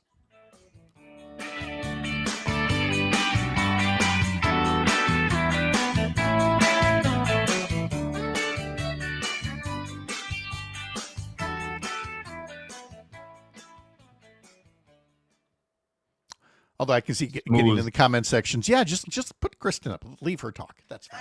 Sorry And to actually- interrupt there, Pat. I just couldn't I'm stop myself. that's what you're there for. Thank you so much for doing that. Sorry about that. Chelsea and the crew are actually ready to take off. Since this is a 5-minute break, I'm going to put you guys up, so you're still going to be up on yeah, you're going to be up on the air there for the old secret show. So there's that, and there's this, and Parker may or may not pop up, and I'm just going to leave you all like this. If you don't want to be there, mute yourself or turn your camera off, and I'll be back in just a bit. I can't Winter see mug. it. Why are you drinking out of a winter mug? It is 100 degrees outside. I'm a You're winter girl. manifesting cold. I'm a winter girl. If I could have a snowbank outside in a little corner of my yard that I could just jump in throughout the summer. I do not like heat. The humidity. I hibernate. I think cold all the time. I'm a polar bear. I'm the opposite. I like the hot. I wish I did, but right now, especially with my hot flashes, it's not helping. Yeah. This is really hot too. It's dangerous. Yeah. It's hard to be motivated. Like on Saturday, the last thing I wanted to do, I sat outside for a while. It was windy and hot, and it felt good to be just like, I sat under a tree and did a little reading and catching. Like, I wasn't being active because it was hard to be active because it was oppressive. It was gross. Yeah. Mhm. Yeah. Yeah. I can't imagine if you're like a roofer or, in the construction trade, Working you on the have to be highway, outside. not fun. Oh I yeah. used to do You're- that before in college in summer. I'd work on the highway department, and Oof. my favorite thing was shooting the little gun at the pavement to see what the temperature was. We're getting a tree taken down in our backyard right now because we just found out that it's for like 40 feet tall and it's rotted down into the stump and could fall on our house. So we're taking it down right now. And I feel really bad for those guys working on that tree. Oh, It'll cool down Yeah. this week, though. Thankfully, yeah. I got to We're work in the actually going- garden when I'm feeling better. Yeah. Kristen, going you to have to Capitol check. If Hill. you want a summer song, check out Mama Duke's "Make You Feel So Good." She was on AGT, and oh my God, it's the perfect summer song. She wrote it herself. It's like a rap and a song with a rap, but it's like the perfect summer song. Mama Duke. Yeah. Make me feel so Noted. good. I think it's Make You Feel So There Good. we go. All right. There we go. Teddy, say hi. Hi. Hi. And Charlie, we can't even see you. Come here. Hi guys. Come here. There we go. Hi. There. Can you say hi? Hi. Good morning. Hi. You guys have gotten so big. They got little finger monsters. You guys are little finger monsters. All right, I gotta walk them to the door. I'll be back. Okay. I'm not. Bye. I'm not. Oh my gosh. So cute. Oh, yeah. I was going to try out new podcast equipment, but it wasn't hooking up with it. So I had to go back to old school. I got my Roadcaster stuff and all that stuff. I'm trying to get set up. My office is a complete disaster right now because I'm rearranging and see how that goes. I am in a hotel in Washington, D.C. with my AirPods, Mm. and that was the best that I could do for today. You always look great and you're doing great. Oh, It's just good to see you. thanks. Yeah, you too. It's fun to be working on this with you. It feels like in these times when things are really challenging for a lot of us, and many of us are struggling in lots of different ways, it feels so hopeful to be working toward a solution. Yes. That's the only thing that keeps me going and I think that's why I wanted to start my podcast too on Substack with building bridges, just trying to bring people together. I want to talk issues that are, taboo issues, like when I had my miscarriage, I was very open about it. And I think people need to be more open. Mm-hmm. That's the only way we're going to get forward is talking about things, even when we disagree. That's the only way. We're never going to move forward otherwise. All right. It's About 10 so seconds. true.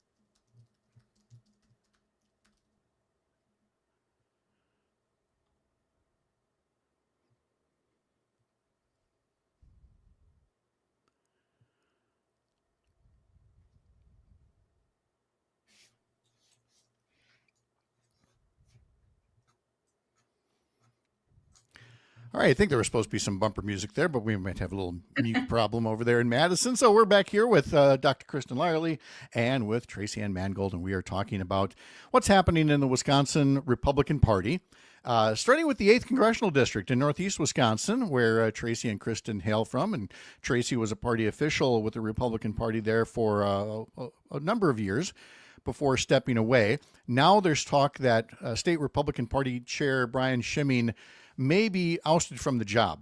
And Tracy, as you've given us the background on this previously, Schimming was not a very prodigious fundraiser, especially compared to somebody like, say, a Ben Wickler. Yeah. But to me, the larger issue is that you have these county parties that break away and decide to do things on their own because they see Donald Trump doing it. They see him breaking the norms, breaking the rules, breaking the law, and it works for him. He wins elections. He gets to do whatever he wants. And so they think, well, why shouldn't we do the same thing? And somewhere along the line, you and maybe Brian Schimming and maybe others have to say, there still need to be rules and there need to be consequences for breaking the rules, or else why are we even a group? Exactly. And I think, when you've got Trump doing whatever he wants, like you said, it legitimizes everybody from the, top down. And that's what you have with these people. And I believe the Brian is afraid of that's a lot of it is there's fear. I mean, you've heard some of the people in Congress saying, oh, they're afraid. Then why are you there? Right. And he said he won for Trump. He did not win for Trump. Trump won Wisconsin. Trump had staff here. Turning Point largely won it for Trump, but Brian Schimming and the state party did not do their job. And I mean, I'm not speaking in favor of that, but I'm just saying the facts is that they did not do their job. And, with the counties too, there is no outreach. There's typically a lot of communication. He's a horrible communicator. Andrew Hitt, the prior chair, was a great communicator. I feel he left too soon, and I know why he left, but, he had a touch that he worked with the county parties. He was, out there about with us, in his short time. Brian seems to be above that, or think he is. And right now, from what I hear, he is fighting the call to resign. They did not want him in again this last term, but at that time, there was nobody else. I think Brandon Malley, the former state party or county chair from Dane County and also a Turning Point executive, I think he recently is resigning from that post. But there was talk that he was going to run, and obviously that would have been worse. You don't want Turning Point because that's their agenda to take over. So it was kind of the lesser of two evils, is from what I heard, which obviously was not a good one. So, Tracy, let's play this out because we know, and you know better than anybody, that across the state, there is a lot of division here. You've got this kind of ultra mega wing.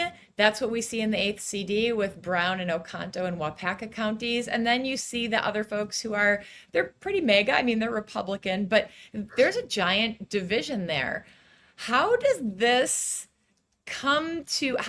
resolve as they are looking at a new leader for the Republican Party, and who could potentially step in here? That is a good question. At this time, I don't know. I honestly don't know, because the factions are so deep, within, and I can only speak to the 8th district. So, but the counties there, I'm out of touch. Obviously, there's some people I'm still very close to who are longtime friends, but in terms of the county parties, like say Marinette County, they have a new chair and now she's gone, and now they have an interim chair. My mom, longtime Republican since age 17, she's 88 now. She resigned from the Republican Party because she is so upset by what's going on. And I've said to people, they're probably getting sick of hearing this, but President Johnson said, when you've lost Cronkite, you've lost the country. And I likewise with my mom in the Republican Party, when Shirley Kaufman leaves the Republican Party, something is very, very wrong. Because she is the one that you stand up and you fight to the end. You fight. And right now, I don't think there is a solution. Let me game this out then in terms of, the Trump wing of the party and how far they're willing to go to get whatever it is that they want. And I'm going to put it to you very simply. If or when Donald Trump says, there's no reason I can't run for a third term, I'm going to run for a third term, there's going to be a block of Americans who are going to say, yep, bring that on. Do you think that's going to be the consensus of that particular group of Wisconsin Republicans as well? That I don't know. It's look, I get it's a damning thing to say about our friends and neighbors, but I mean, it's scary because when you look at the comments on social media, right? When Trump does something, they're still unified behind him. I mean, there's some that aren't. There are some that aren't staying with him. But what bothers me are the people that are staying with him and the legislators that are. Now, we're talking about, of course, there's no checks and balances on him right now. But in order for him to actually do a third term, the only way that, it's not constitutional, but the only way that they could is a constitutional convention, which I've been talking about. It's a very long-reaching event that you'd have to cross a lot of, T's and dot a lot of I's to get to. But from what I've heard, there is active movement trying to get 2/3 of the states to sign up for it. And then we'd have a massive problem because they could go into if they have a constitutional convention, there are no rules, there are no barriers, nothing. So they could come in and say, oh, well, while we're here, let's cross off the right to women's right to vote. Let's cross off this. They could totally dismantle the Constitution.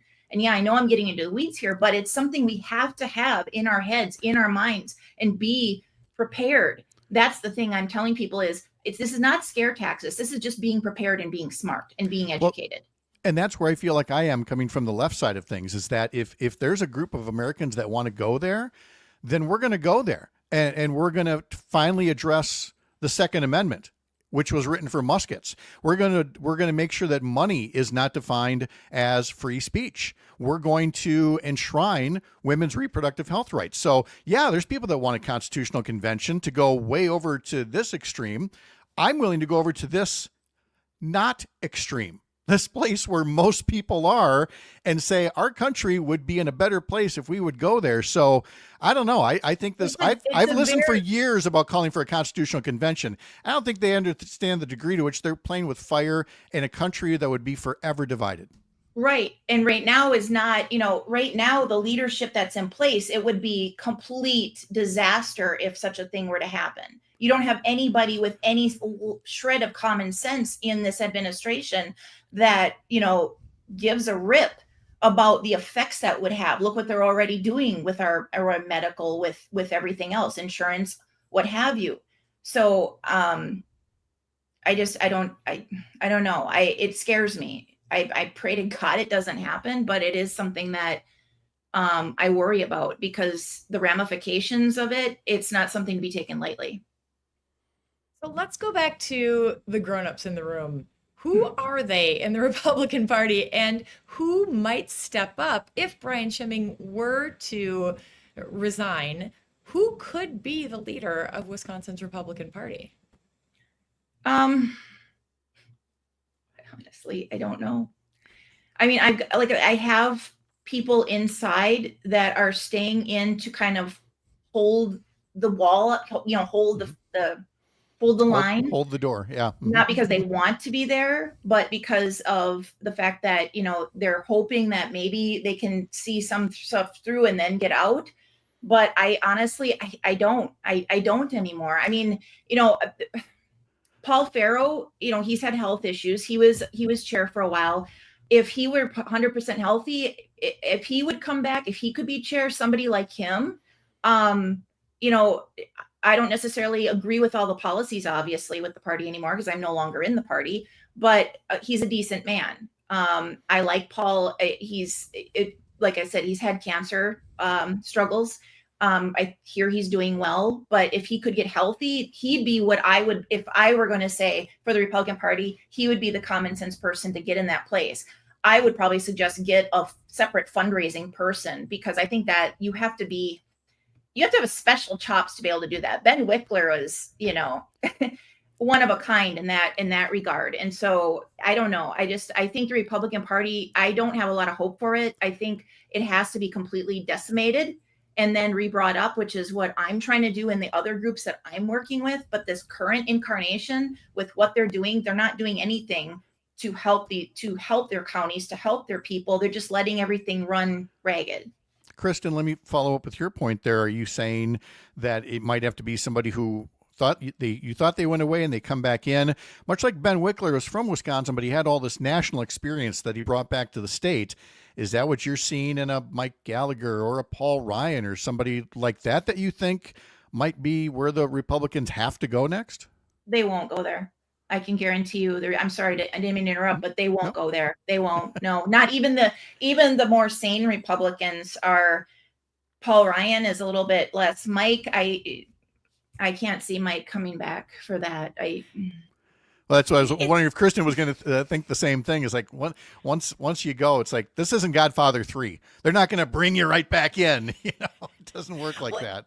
This seems like a consequence of the strategy that Republicans are using across the country. This fear and division that's been sown just creates chaos and doesn't make people feel like they belong, doesn't inspire people to step up and lead. It's almost like the leaders are the people who feel just like they have to do it because nobody else is going to do it. I don't know that that's the kind of leadership that has the vision that I want to be involved with. I want leadership that sees a future and says, let's create these things. Let's solve these problems. I just don't know where that comes from in the Republican Party in Wisconsin right now. And you're right. I think the division is such that the real fear right now is if you get somebody who's a turning point person ends up being chair, then we're even worse. Even worse than with Brian Schimming.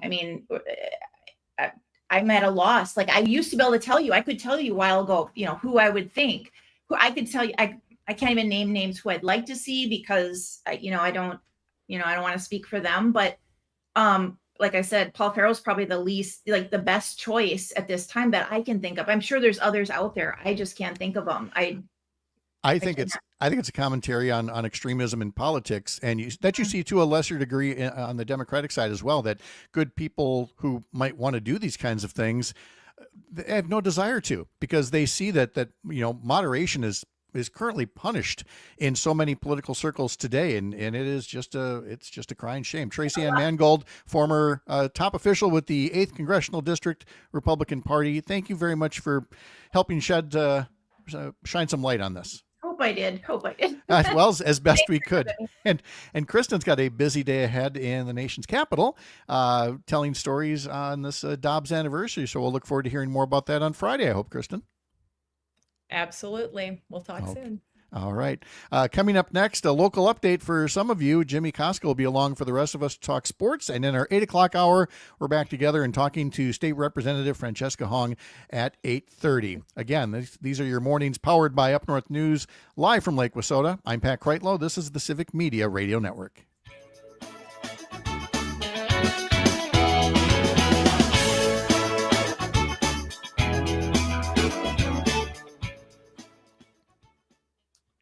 All right, and we are in a break.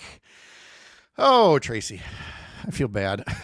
Honestly, it's such a place, I'm sorry if I didn't. Nobody wants my brain to be. was trying to think of all these things, and I can't. No, Tracy, you're great. It's a lot of it too is like there's a lot of the staff left the RPW too. A lot of them quit. Mm-hmm. Yeah.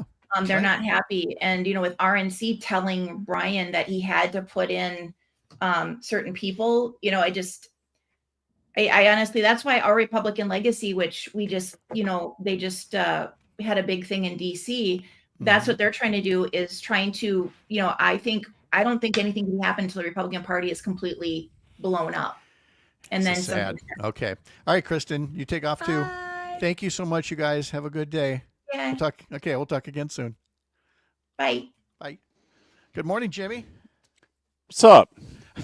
Well, it's a Monday, I love the politics leading into sports. I love it. It was a really fascinating segment. The things are just wild right now. Man, sports are so easy compared to all that. I know. I'm rethinking career choices here, you know? Oh my goodness. I didn't send you a list of stuff today, but okay. there's only a few things that are really happening. We can hype the Brewers Wednesday matchup if you want. Yep. With the Miz versus Skis. We got the dates for Packers training camp, and then obviously the NBA Finals wrapped up yesterday. So, hey, do you happen to know the soccer championships from over the weekend? For high school, Yeah. I'll pull those up real we get quick. that I didn't too? really pay attention to it because we weren't. No, but I think they were decided Friday Saturday. Saturday, so we haven't mentioned them yet at all. So Nope. Yeah, baseball and soccer were the last two, and they wrapped up last week. So. Yep, and I did mention the boys baseball champions on Friday, but I thought we'd better give the girls soccer their due. Yep. We got NBA. We got Therese Halliburton's injury. Yep. And then the Brewers had that big Wednesday afternoon matchup. Yep. So. Yep. And I'm still floating about Friday night with him flirting with a perfect game there. I mean, yeah. Yeah, the rain delay just completely halted all momentum. But yeah. Oh, well. All right, we got 45 seconds, and then we're back.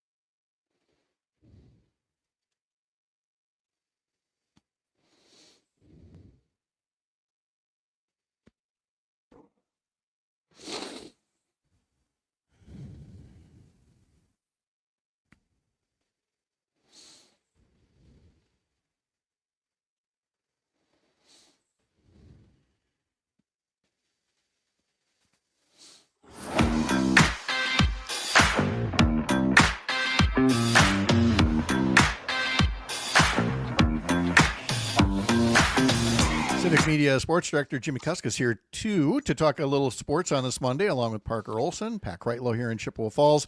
Although, while we've got a moment here, I want to take you all behind the scenes as far as what's been happening here, because I told folks early on that I had a daughter who came out for the weekend with the two little ones, 6 and 3, and I could not believe, I knew they were going to leave sometime during the show they've got a long drive ahead of them.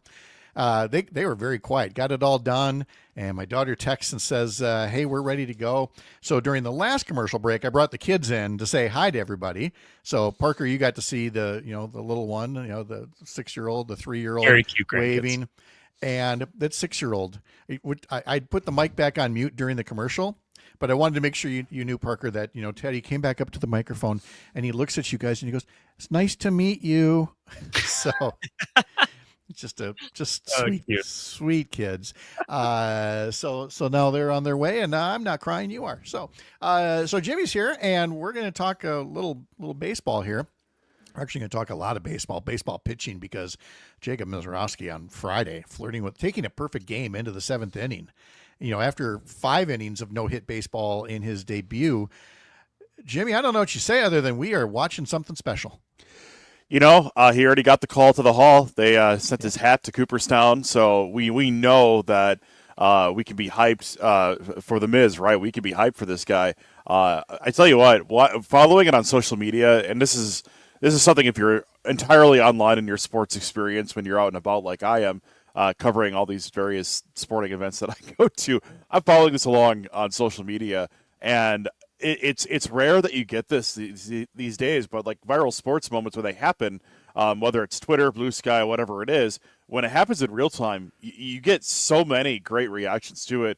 And for the Brewers, it's been a long time since we've had something like this with really any Milwaukee sport, since the Bucks were winning an NBA championship. But everybody was just blowing up about the pitches, the viral moment when he hits that slider inside on the batter, and the batter falls over on the plate. Like it was oh my gosh, really, the really corkscrew. Watch. Oh Yeah. my goodness. Oh. I mean, what more could you want? I mean, If you're his parents, I don't know if anybody has baby books anymore. You take a screenshot of that and you put that in the baby book. Man, you're looking at the cover, like your phone lock screen, right? That's what you're doing with it. It was just so crazy, but he's that good. And so now, I mean, yeah, the Brewers are playing tonight. They open up a series with the Pirates at home, and you can catch the pregame 6:05 tonight and 6:05 tomorrow. Yeah, let's get to Wednesday. Wednesday afternoon in the finale there, it's going to be Jacob Mizorowski versus Paul Skeens for the Pirates. Discuss. You know, I first of all, if as a company we send people to baseball games, so if this was the one that you would get in line, Parker's got the tickets first over here. He's calling. Oh my goodness, I might have them. I think I'm very hopeful because I want this game.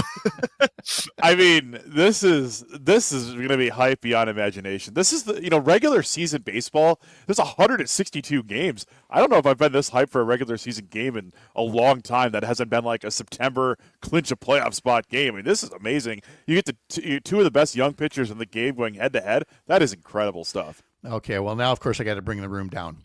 I did feel this way about regular season games when this kid came up and he was just phenomenal. His name was Garrett Mitchell. And I thought, well, this is it.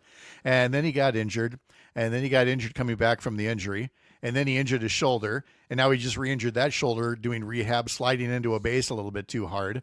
I mean, look, the kid, he's much younger than me, he's getting the paychecks, so there's no need to feel bad that way, but just how frustrating for him and for the fans that this phenom is probably now had another setback coming back to the Brewers roster.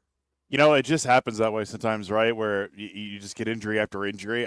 It's been really disappointing because I think when healthy, it's an impact guy, and that's somebody you really want. But it's tough. Every time you read news about him and Wizard too, just seeing his setbacks. These are pieces. The Brewers have been playing relatively well, but imagine them at full strength with some of these guys back from injury. I mean, these guys could really make a difference. Oh my goodness, could they ever? Let's see, baseball for high school. We wrapped up on Friday congratulating the state high school boys champions. The girls high school championships took place on Saturday. Can you take us through the state champs there? Yeah, sure. So girls soccer, it was pretty much dominated by largely southeastern Wisconsin schools. Division I champion was Muskego, 2 Brookfield Central, and 3 Catholic Memorial. Division 4 was the Ozaki Random Lake Co-op. It was Xavier beating Ozaki Random Lake. Sorry. So you had 3 schools from southeastern Wisconsin winning state championships. Xavier getting it in D4. Of those champions, 2 private schools, 2 public schools. If you ever want to reignite that debate. But a lot of things in soccer. A lot of the sport is in the eastern or southern part of the state, so that's where a lot of the champions are from. A lot of the participants in the state finals as well. It was pretty much a sweep in the state finals, whether it was eastern or southern Wisconsin. It's really hard in a sport like soccer or like lacrosse or any of these other sports where you don't have. Like basketball, for example, has every school in the state participating. Right. With some of these sports like soccer, where not every school has a team, a lot of small schools don't have a team. It is a sport that's going to be largely dominated by the more urban areas in the state. So not really surprising at all that the champions, runners-up, are all from certain parts of the state there. But either way, as the final high school sports championship of this past school year, congrats to everybody for making it. I mean, it's so great to win state in a sport as a player, coach, whatever. It is so much fun as a community to rally around that. Yep. And then the NBA season ended last night. Oklahoma City handily defeating the Indiana Pacers in Game 7. But the bigger story for Pacers fans, Tyrese Halliburton going down with, I guess they said you could basically hear his Achilles pop at that point. So he may be gone for a while. Yeah, I mean, with him and Damian Lillard and Jason Tatum, everybody wearing the number 0 is now on watch for Achilles injuries. But, Oshkosh's own Tyrese Halliburton, you really feel bad. Once you saw that, your heart sinks to your stomach. You never want to see that with anybody. But, that's the way it's been in the NBA. There's been a lot of Achilles injuries, and hopefully he bounces back from this like the others. Jimmy Kuska, thank you so much. We'll talk to you Wednesday morning. See you Wednesday. All right, thank you. Coming up in our next hour, State Representative Francesca Hong and Jane Matinaire and the updated forecast from Brittany Merlot. I'm Pat Kreitlow. You're up north. This is the Civic Media Radio Network.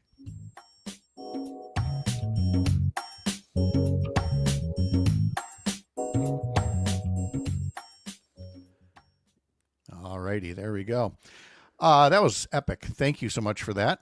I was trying to hold back a sneeze the whole time. It was under duress. I'm gonna sneeze as soon as I turn this off. So.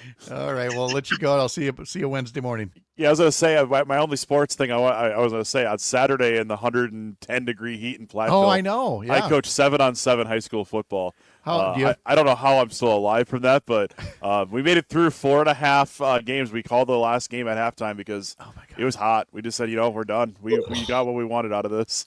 put that on Wednesday's list so we bring that up too. That'll be fun. Oh my goodness, yeah, it's that time of year. But by Wednesday we aren't going to be as hot as it is outside. So no, but you survived, and that's the important part. For sure. Yeah.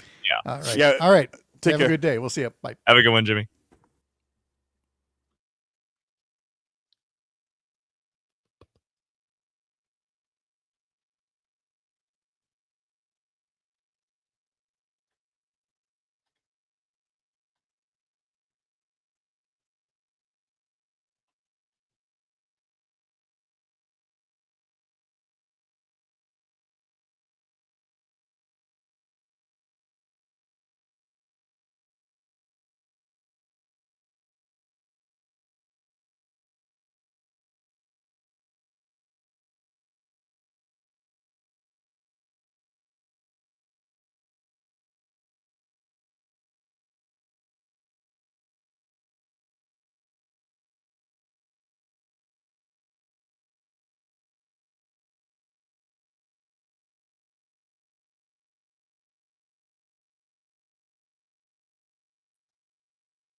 Hello, Dom. Can you hear me, Dom? Uh-oh. Mr. Dom.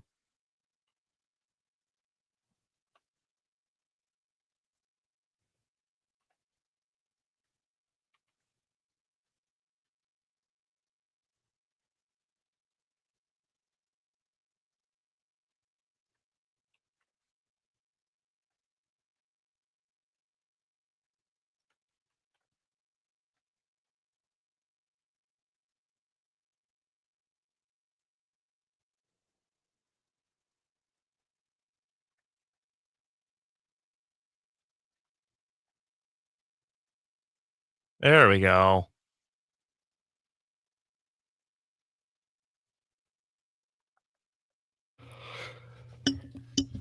That sounds like Dom. I hope that's Dom. Yeah. How's it going, Parker? How we doing? How we doing? Good. Hey. Thanks for sending us that voice note there, Parker. Yeah. Hey, yeah, I would love to hear that with any context whatsoever, because I was literally told by Dom just to do that, and I went, okay, sure. Well, why don't we could play it for you? Because it seems like it's a theme now. But he wants to Everybody hear needs to tell me to shut my yap. So we may have to clip those together in a montage. Troy from Mount Horeb. Tell that Peterson guy to shut his yap. So that was Troy. Mm-hmm.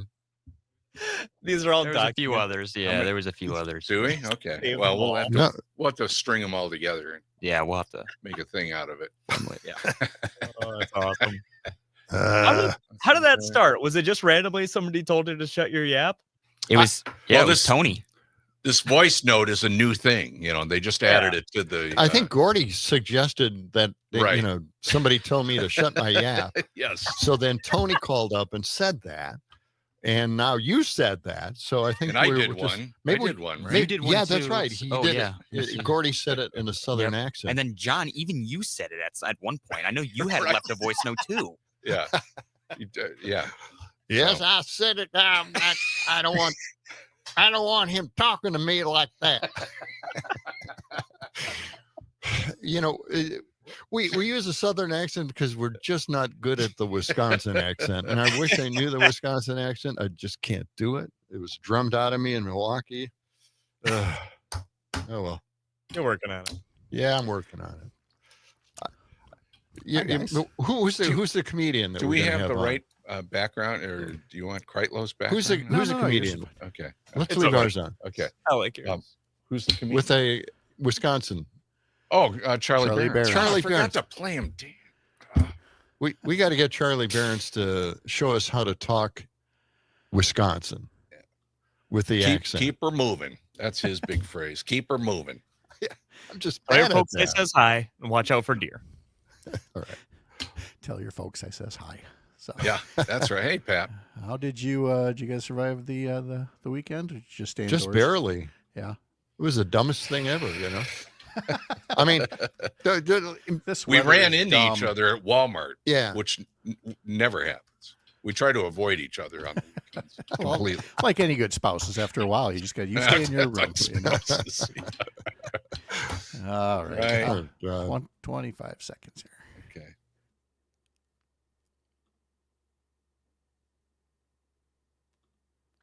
Hi, Brittany. Hey.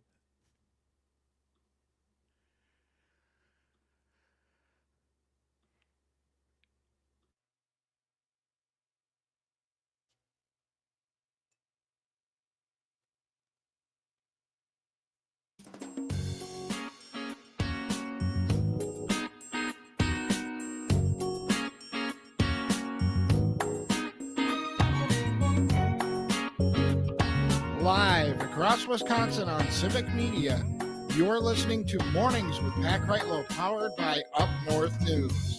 Now, from our Lake Wissota studio, here is the founding editor of Up North News, Pat Kreitlow.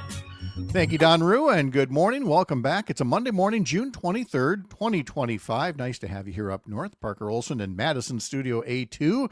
John and Gordy joining us from A1 in a moment. Brittany Merlot giving us the forecast coming up as well. First, a reminder, of course, we'd love to have you sign up for our newsletter over at upnorthnewswi.com. Click subscribe up in the banner at the top of the home page, where today Christina Laurie has a story in there about frozen custard. And what is it about Wisconsin that we love our frozen custard so much? I mean, we like our ice cream too, but custard's really kind of something unique to this neck of the woods. Parker, I was going to mention to you as well, and you know, actually, let's bring everybody in, John and Gordon and Brittany and all that. Let's fix things right on air here, okay? Let's have one. Let's have one of those pull the curtain back moments. So as I'm refilling my coffee in the kitchen, and up comes on my phone screen a thing from Spotify saying that, you know, the podcast episode is dropped for the 6 a.m. hour. Yeah. Now, the title for the 6 a.m. hour was Iran Surrenders, and then in brackets, sarcasm font. Well, we've learned today that if you put it in the brackets, it doesn't show up in the title. So right now, everybody thinks my first hour is about Iran surrendering, not even being sarcastic about it. Wow. I fixed that. Do you fix that already? I thought so. I thought I fixed it right away. Okay, well, Go Parker. I'll take a look and let you go. I Well, will. not now, but you know, at some point here, we're not going to lose that many more listeners by having a misleading title. Yeah, but I'm all for good information, not misinformation, Pat. Oh, listen. To Oh, this. that is wonderful. I'm This feeling kid, warm here. I know. Spoken like a man straight out of college who still has like Hope, great optimism, yeah. desire, That's right. ambition, That's right. all the right. things I miss so much, along with my knees and one of my shoulders. Oh, those are pretty much Wow. gone. Yep. We'll ask the guys how they survived the heat here in a bit. But Brittany, since you got the forecast duties here, how did you beat the heat, or what did you do when you were out and about? Yeah, so I went to the beach. I went to Lake Superior, the free AC, and tried to attempt to go in the water, but it was so cold there I didn't I was even gonna need say, to. No, there was no 100-degree heat index up there. No, not at all. It was in Okay. the mid 50s. So All right. so you did it right. All right. I did. And it's moving on out of here now. Yes, it is. Slowly but surely. Now, there still is, you know, heat advisories for a good 2/3 of the state, pretty much the eastern and southern parts. And that still stays there till about 7 o'clock this evening. So, still feeling like the low 100s today, still reaching the low 90s for a good chunk of the state. But far northwest, your highs are going to be in the upper 70s.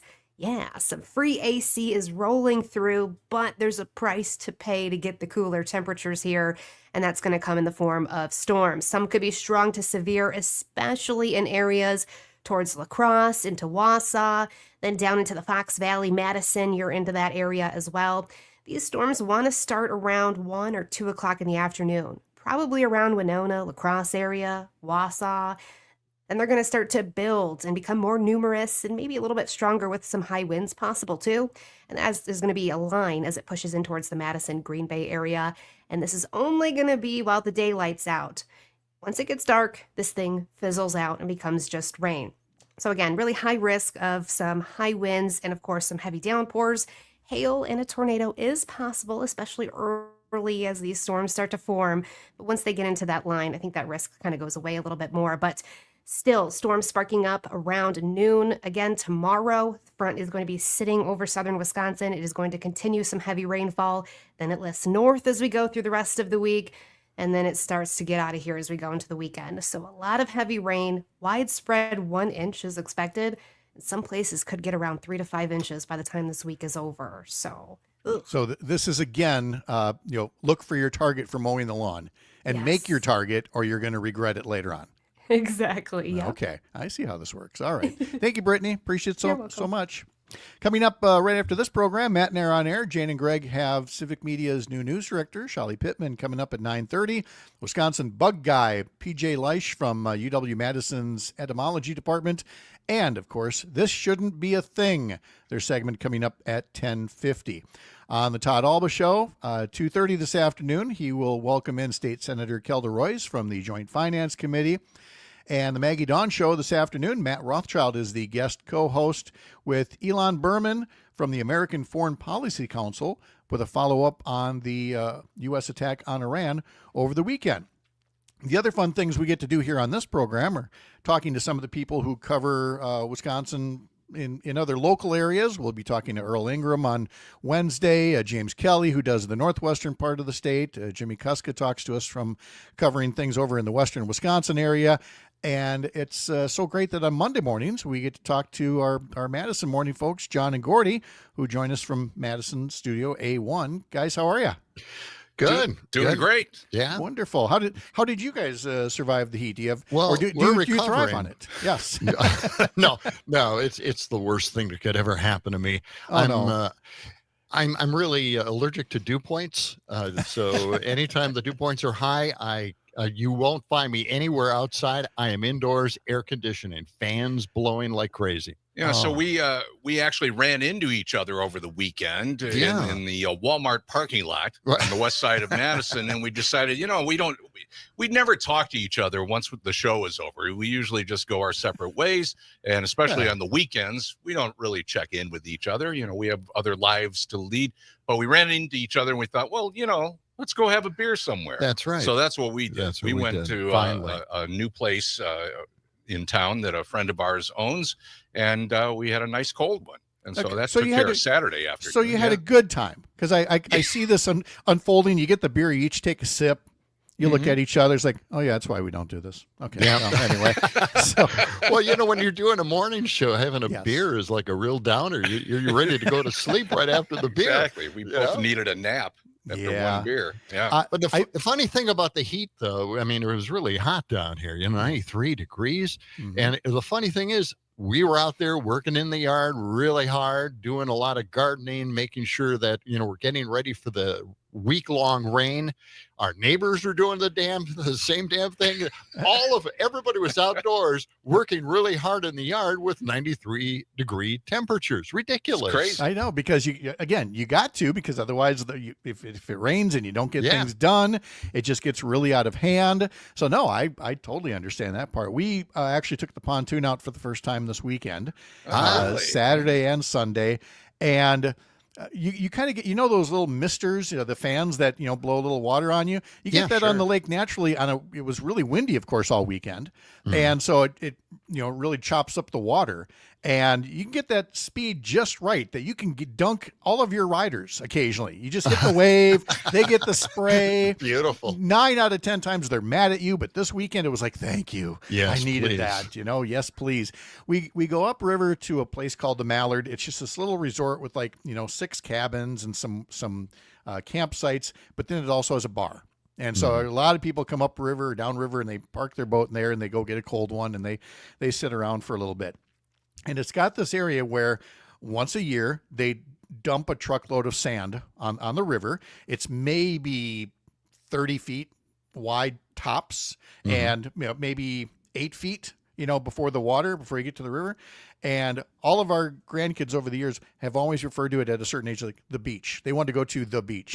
I just think that's adorable. I'm like, the beach. It's like this little pile of sand, but it works for them. They go hunting for, crayfish or crawfish in the rocks and everything there. Yeah.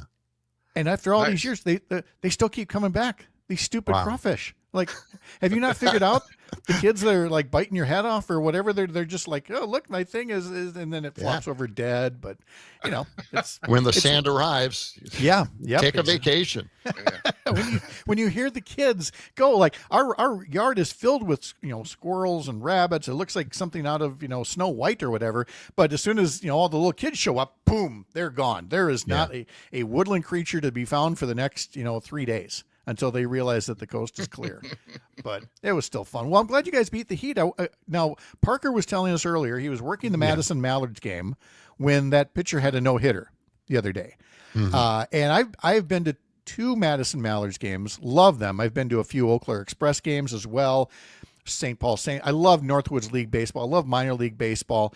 Is it something that you guys, the team's been around for a little while now, so do you go to a game or two here and there, or does that something you used to do? You don't do so much anymore? A long time ago, the Madison Muskies. Yeah, before they changed the name to the Mallards, or they got different management or owners or whatever. It was the Muskies, Okay. And we used to go to some of those. We used to go games. to those. Yeah, those were a lot of fun. Haven't been out there for a while though. But I love minor league baseball. It's the way it should be. It's families coming out to the ballpark and having a good time, and they have more family activities, in and around the ballpark. So yeah, it's a good time though. Yeah, in the old days with the Muskies, they used to make fun of their mascot, and they had a lot. They celebrated the craziness of a Muskie. Sure, and that was great. I don't know. Did they do that now with the Mallards at all? I'm not sure. I don't think so. Pat, are you familiar with? Are you familiar with the Savannah Bananas? Are you know about these guys? Yes. Okay. Yes, we were talking about them the other day. Yeah, because I discovered it. I saw it on ESPN and I was just freaked out over it. I had no idea the Savannah Bananas were around. And who was the other team that they have? I'm not sure who they play. Yeah. For folks that don't know, would it be fair to call them like the Harlem Globetrotters of baseball? Yes, that's it. Exactly. Yes. Just a lot of performance, but they're talented. They're not like they just happen to play baseball. It's like, no, they can actually play baseball. Yeah. And do all these crazy things. Yeah. The course of the game. I saw the outfielder catch a fly ball out there with his hand behind his back, a glove behind his back. He caught the ball. Freaked me out. This is like my first introduction to entertainment in baseball. Why don't they do this all the time in baseball? They dance between, the teams setting up and or on the sidelines. And the umpires are involved, and the whole team is involved, and they get the fans going. It's a great way to watch baseball. Yeah. Look how much more involved it is now, not just at the minor league parks, but even you go to American Family Field or Target Field, and they've now got stuff in the concourses, for the kids to do. Yes. Maybe pitch a ball through, past a radar gun or whatever. And how different it is than, if you still have to go to Wrigley or Fenway, these two things that were built in 1912, and how many generations of kids had to go there, and Dad goes and he's got his little straw hat on and says, no, you're just going to watch the game. There's nothing else to do. Exactly. Nothing else. Just watch the game. We got it a lot easier now. There's a lot of distractions, to be sure, if you just want to watch the game, but I think most people welcome it. And like I said, Madison's got a great setup for it, as does Eau Claire. Yes. I like to make a tour of some of these others. I have not been to any of the others yet around Wisconsin. Wausau, Appleton's got one. So if we can get Parker to work on that, maybe start doing some remotes from some of these minor league ballparks. Do you want? Wouldn't that be fun? Yes. Do you want a night game for me? No, we Nights with Pat Kreitlow. No, we're totally 6 a.m. Out there, and we're just talking to the groundskeepers. That's let them have all the fun stuff later in the day. We're talking to John and Gordy here from our civic media station in Madison. A local update is coming up next for a couple of you. For others, we will continue conversing with John and Gordy, and then later, when we're all together, 15 minutes from now, we are going to be talking to State Representative Francesca Hong about the state budget process. The process that could be more bipartisan, but some people don't want it to be more bipartisan. Live from the heart of America's Up North here on Lake Wissota. Thanks for spending part of your mornings up north. I'm Pat Kreitlow. This is the Civic Media Radio Network.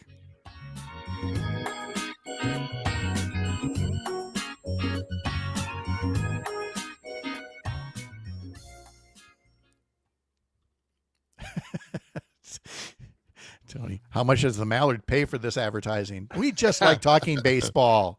Yes. Mallard, not Mallards. What is it? Is it the Madison Mallard? No, he's saying the Mallard, the bar that you're talking about. Oh, the resort. I'm sorry. Yeah. It didn't even occur to me to the one with the beach, right? Yes. I will the Mallard, the resort, that's my Powerball winnings. If I win Powerball, I just show up there and I say how much, and I just write the check and, take over the little campground area and the bar. And I'm one happy camper, as they say, Do you guys do you get up to either like a family cabin or any place where you can get on a lake now and then, guys, or are you just creatures of the big city? Used to have. We are both hermits. Yes, we don't get out much. We had a cabin in Minocqua for a while, and my parents sold that. Mm-hmm. We tried to get them to leave it to us, but they didn't do that. No, they wanted to get the money. Oh, geez. I know we're definitely very fortunate to live on the lake like this. I am a person who, if I did not live here, would very much want a cabin, though I suppose I would have to do that with wife number 2 because my current first wife of 39 years has been very clear, like, why would we leave one house to have to go clean up another house? A smaller house. Yeah. Move everything. And I'm like, well, because it's a cabin. So I'm glad it worked out this way. So I guess she'll keep me around. Maybe not for another 39 years, but we'll see. What's the lake that you live on again? Wissota. Wissota. Okay. Yep. Yep. Are you, I can talk about that for a second here. And you went up to Minocqua.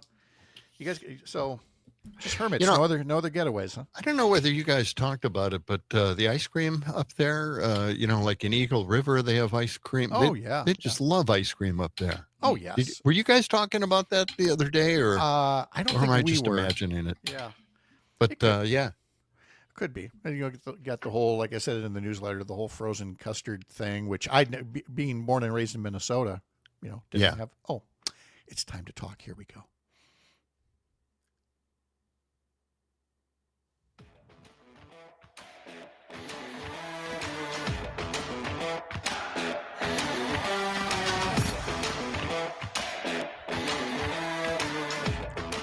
As I've mentioned once or twice on this program, we have newsletters 7 days a week at Up North News. Head over to our homepage, upnorthnewswi.com. Click subscribe up top. Today, Christina follows Food Network's 25 iconic eats and drinks from America's Dairyland and top-rated places to get them. Today, it's all about frozen custard, plush and creamy and egg-enriched with no sparing of butter fat. This Dairyland treat is a Wisconsin phenomena, wrote columnist Therese Allen, coming north via the 1925 World's Fair in Chicago and first took hold in Milwaukee. So people love their frozen custard, whether it's, Kopp's, Culver's, all the other places. But John and Gordy continue with us here. And guys, we were talking about people still love their ice cream joints. There's always a local one someplace. In Chippewa Falls, it's Olson's. Everybody talks about Olson's ice cream. Eagle River's, Minocqua's got theirs. We love those little shops. Well, we had a little vacation up in Eagle River one time. I guess they have rented cabins on a lake up there. And the funny thing was, we weren't ready for it. They love ice cream up there. There was a pirate ship that sailed off of the docks of a ice cream shop on the lake. And it was a gigantic pirate ship with the sails and everything. And they went across the lake, and it was very entertaining, but very strange to see that up north, Oh, sure. Yeah. Yeah. But that's how much you like ice cream up there. People got on board this giant pirate ship to sail across the lake eating ice cream. Hey, you know why they do it for ice cream? Because they don't have something like that for old fashions. If they did, then all the parents would be there as well. Yeah, And they'd be exactly. divided. These ones like theirs with brandy. They like theirs with whiskey. So, but as far as going up north, one of you guys said you had a cabin in the Minocqua area? Yes.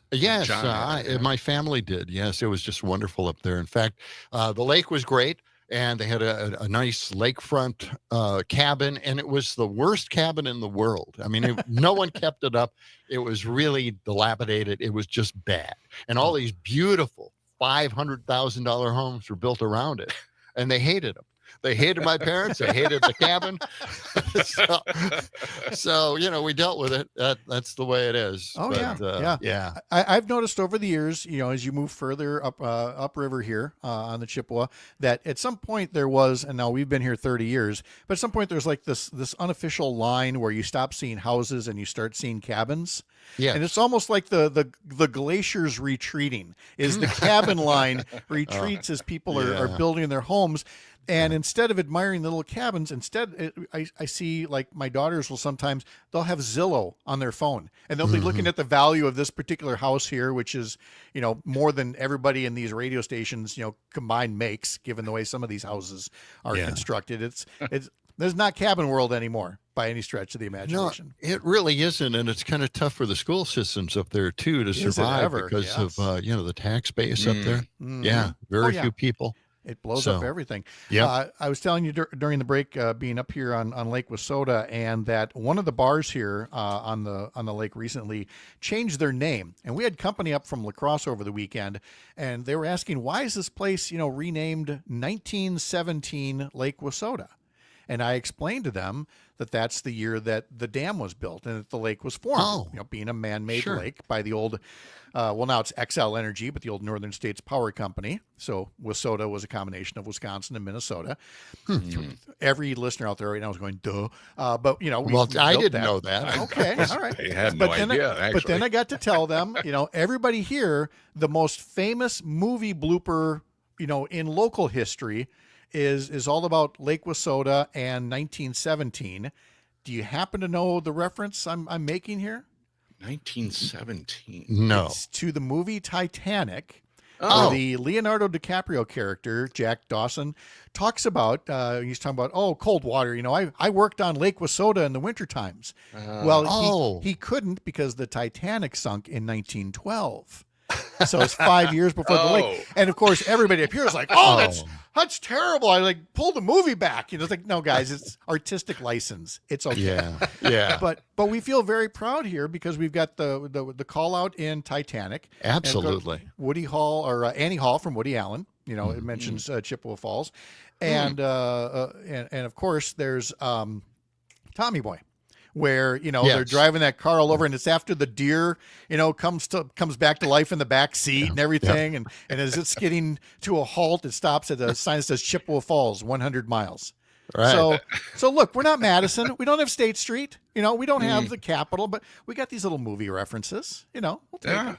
Well, I'd live on those. Are you kidding me? I mean, that great conversation pieces. Oh, and yeah. the thing here is also, Wisconsin doesn't allow a tax credit for people to film here, to do shows here, which is really sad. And I think in this current budget, I think they're finally going to allow that tax credits for filming here in the state and getting our name out there. Have a film office. That would be and, fantastic. promoting the beautiful scenery and all the great locations. Yeah. Well, because there are so many budding filmmakers just in Madison alone, but every college town around here, now everybody with their camera can be an aspiring movie maker. And so, why wouldn't we try to do more to, kind of burnish our image? I see all these other film credits that, list, Georgia or Canada or whatever. It's like, let's make that happen. It's a real shot in the arm for small communities. I mean, Johnny Depp was in a movie here in a small town here, right. And people went out there to watch. and see how it all unfolded. It brought a lot of tourism into these towns. Yeah, let's make this So it really happen. helps. Yeah. Okay. So there you go. We've got our first policy directive for the civic media. Exactly. We've never lobbied at the Exactly. Capitol before, but it's about time we started somewhere with Let's our go new for it. Capitol lobbyist, Luke Mathers. Put it on his to-do list. So Absolutely. All right. John and Gordy, thanks so All much. right. We'll talk to you guys next week. All Have a right, great Pat. week. Thanks. Sue. All right. Thank we'll you, talk Pat. to you You later. too. All right, coming up, we'll be talking with State Representative Francesca Hong about matters happening with the state budget and the bipartisanship, or lack thereof, up at the state capitol. I'm Pat Kreitlow, the Midwest Farm. Oh, no, that's at 6:30 and 7:30. You can hear the Midwest Farm Report. We'll be back after this little break. You're up north.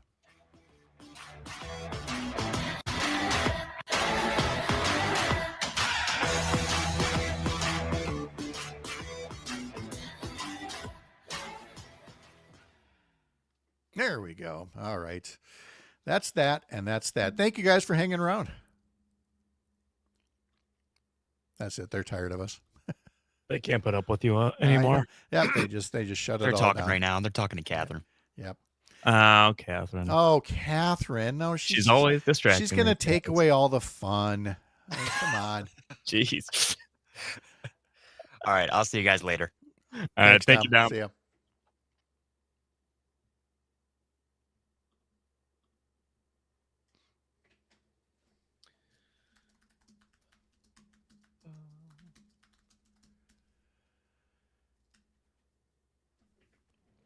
All right.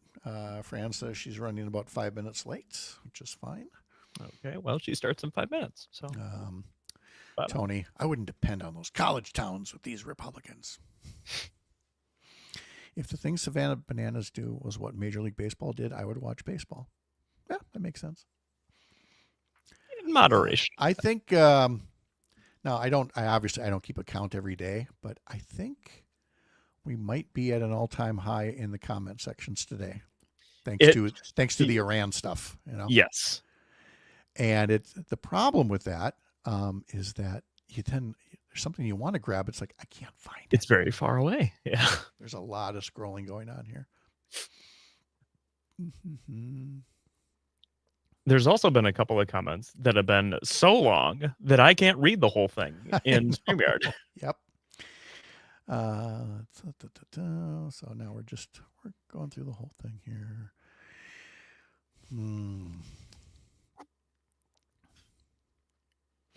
So much read your Constitution. No, I'm too busy for that today. Been there, done that. Funny story, Assembly and Senate Republicans were openly fighting on Facebook this weekend. Alicia, screenshots, come on. Ooh. Fighting over the budget. Well, I got to know about this. Let's see. Are you getting paid to spread deep state propaganda? How did you know? Let's see. I don't know why Alicia's mentioning a Miley Cyrus on here, because again, sometimes I don't listen to my own show. Call me maybe. Here. Oh, okay. I got one from Tony. I've been meaning to bring up. That's where we'll go next. Okay. I'm gonna have to scroll a long way to get to it. I got to scroll a lot to find out the one that I got on screen right now, so I can take it off the screen. There it is. Okay. Can you just click on a different one? Okay. I could click on a different one. Yeah, that would make sense. Yeah. All right, 2 minutes. Be right back. Okay.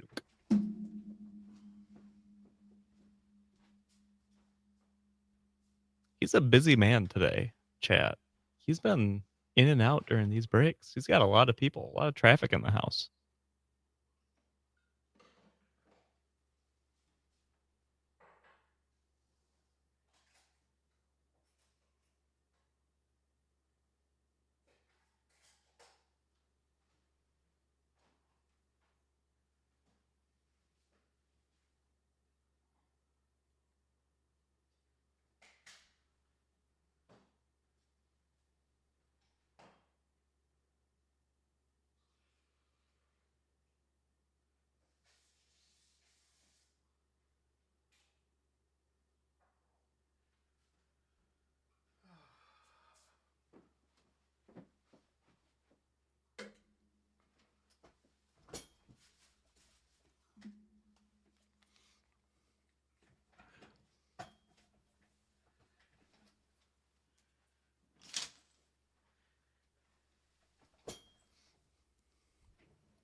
I believe we may have set some kind of a record in the comment sections today. Now, a lot of it has to do with the attack on Iran over the weekend, with people going back and forth about what was constitutional or not, and other stuff, let's just say. Not everybody plays nice in the comment section, if you know what I'm saying.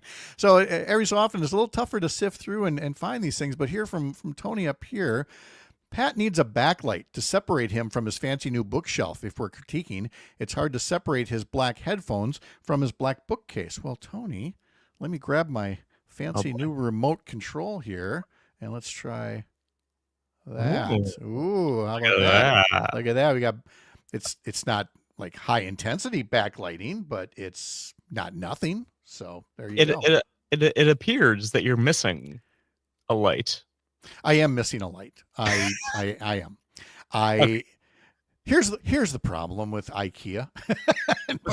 Oh boy. So I ordered all this online. I had it delivered, and I saw the lights up here. They look really nice, but they don't tell you that if you do more than 3 lights, you need a separate little power adapter thingy. So I have to go looking up the power adapter thingy, and then I can put up, the fourth light that goes there. But thank you for noticing. Now it's going to bug everybody when they look at this. I like to have attention to detail. Well, that you got. So there, we've taken care of that. It's a Monday morning. It's June 23rd. Appreciate you having you here, and we appreciate State Representative Francesca Hong, who's joining us as well to give us a bit of an update on the state budget. Busy being, mom in the meantime. And is it summer camp season now? Yes, today's the first day of camp, and of course he did well, and I just had to hover real quick to see if he was all good. Aw. Yeah. I was saying earlier, I had a daughter staying with me over the weekend, and the two little ones, ages 6 and 3, and they left, mid-show here, which is really tough because they're, doing hugs and squeezes and kisses and everything. I'm like, just go. I can't cry on the radio. Just stop it. So I get it. We got to take care of family, especially your job, which has demands in all the weirdest times. You never know when you got to go knock doors or go to a fundraiser or, I don't know, pass some legislation, which would be great to do if you all could get a chance to. But you shared a clip recently of some committee interaction and how the committee chair just really wants to micromanage the conversation in a way that avoids talking about all of the things that go into a state budget. It's not just about, tax cuts for the well-off, but there's healthcare, there's education, there's all these things that are necessary. And, you were simply trying to, I think, make the point that we have a very interconnected budget if you're willing to make those connections. Well, I think, first of all, I was responding to testimony from the bill authors regarding a bill that would have removed reoccurring referenda. And so I thought that was a really great segue and would give me an opportunity to build some context around what would be driving the need for schools to go to referendum. And the chair of the committee, Representative Joel Kitchens, felt as though that was not pertaining to the bill, interrupted me multiple times. And even though I tried to reframe the question and add additional context, he accused me of trying to always twist the conversation. But especially when Republicans are saying things like historic investments in school and these increasing budgets, that's just not true. And the latest votes that happened in the Joint Committee of Finance executive session last week, the Republican motion included $0 increase in state aid or equalization aid for K-12 public schools.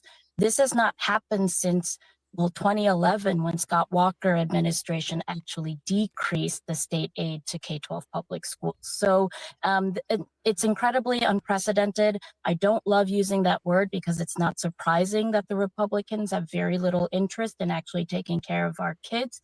But I think it's important for folks to know that what they are presenting in their motions is wholly inadequate. And in addition to the $0 state aid increase, we're talking about 37% special education reimbursement, where remember that is for private schools where public tax dollars are going to voucher schools. They receive 90% reimbursement for the state for their special education costs. And so we're pitting students against one another. And in a time where we should be ensuring that every child has their needs met and opportunities to thrive, we're picking and choosing how to fund our schools and really pitting our communities against one another too, when we're forcing taxpayers to raise their own property taxes because the state refuses to fully and adequately fund our schools.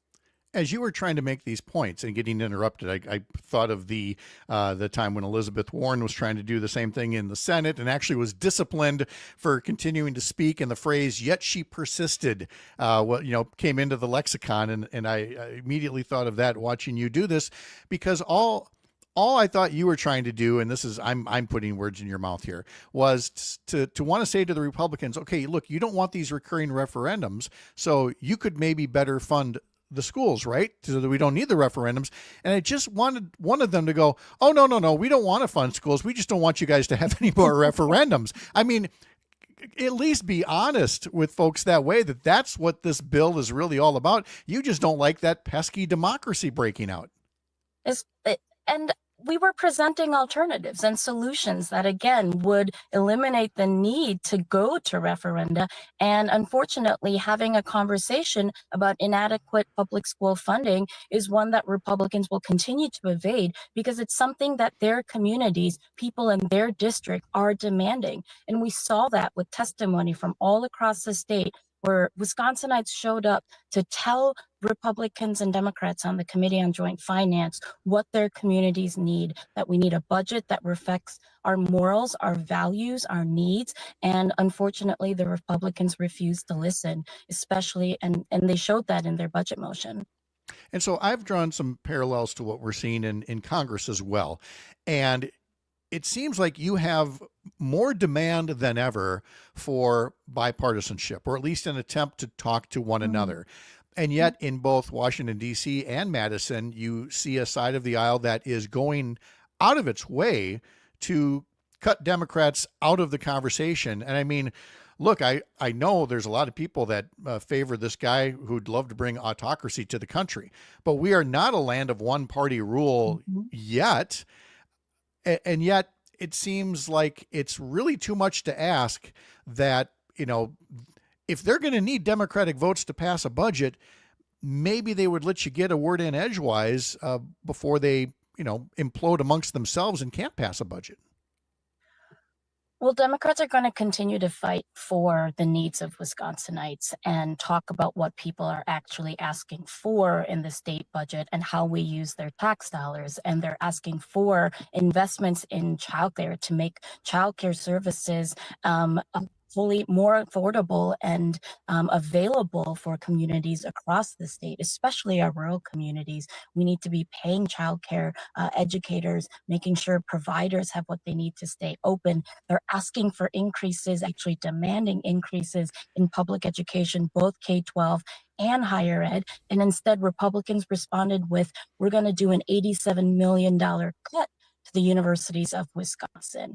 And so Republicans can do, I don't know, I think they really are in disarray.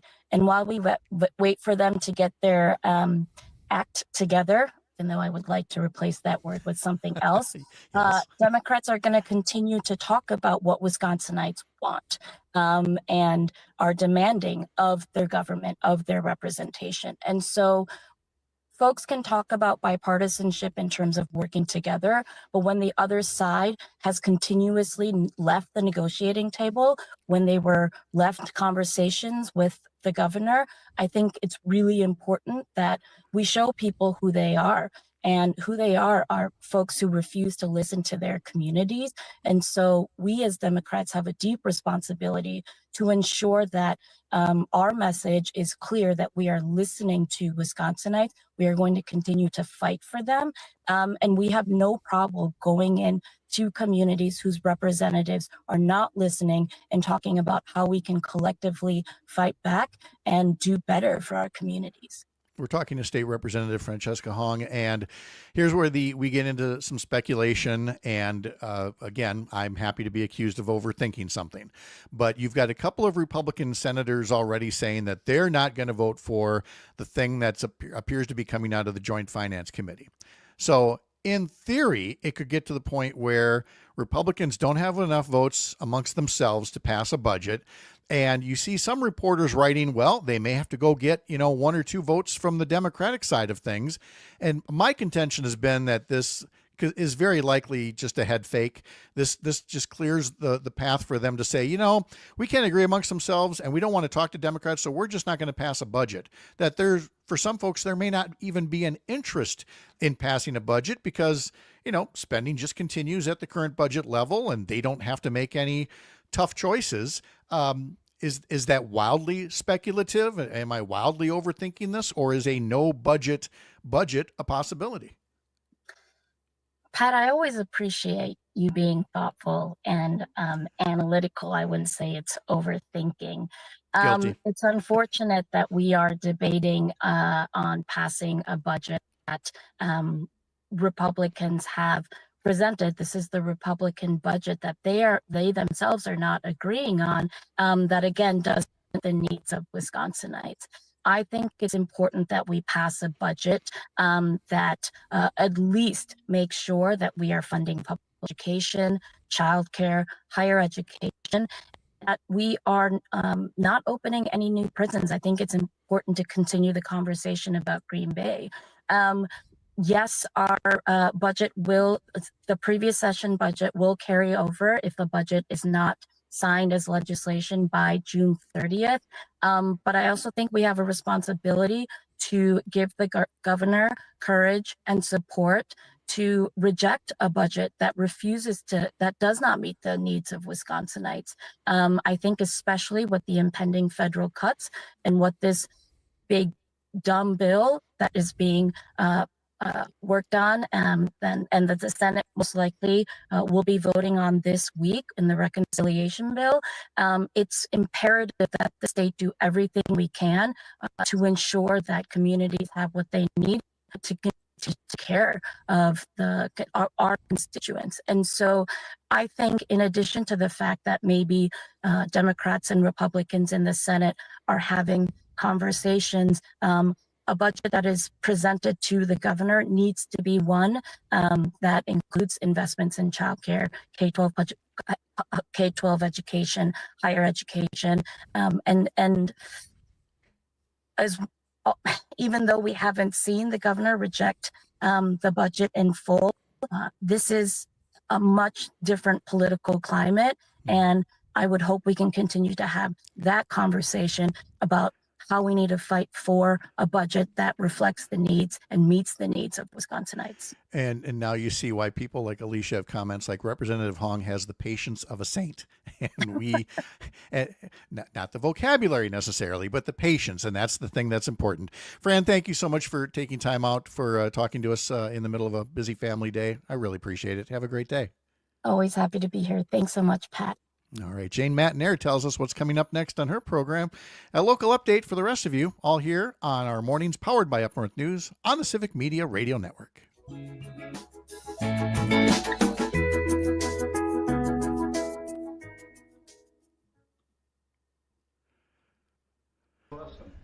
Hi, Jane.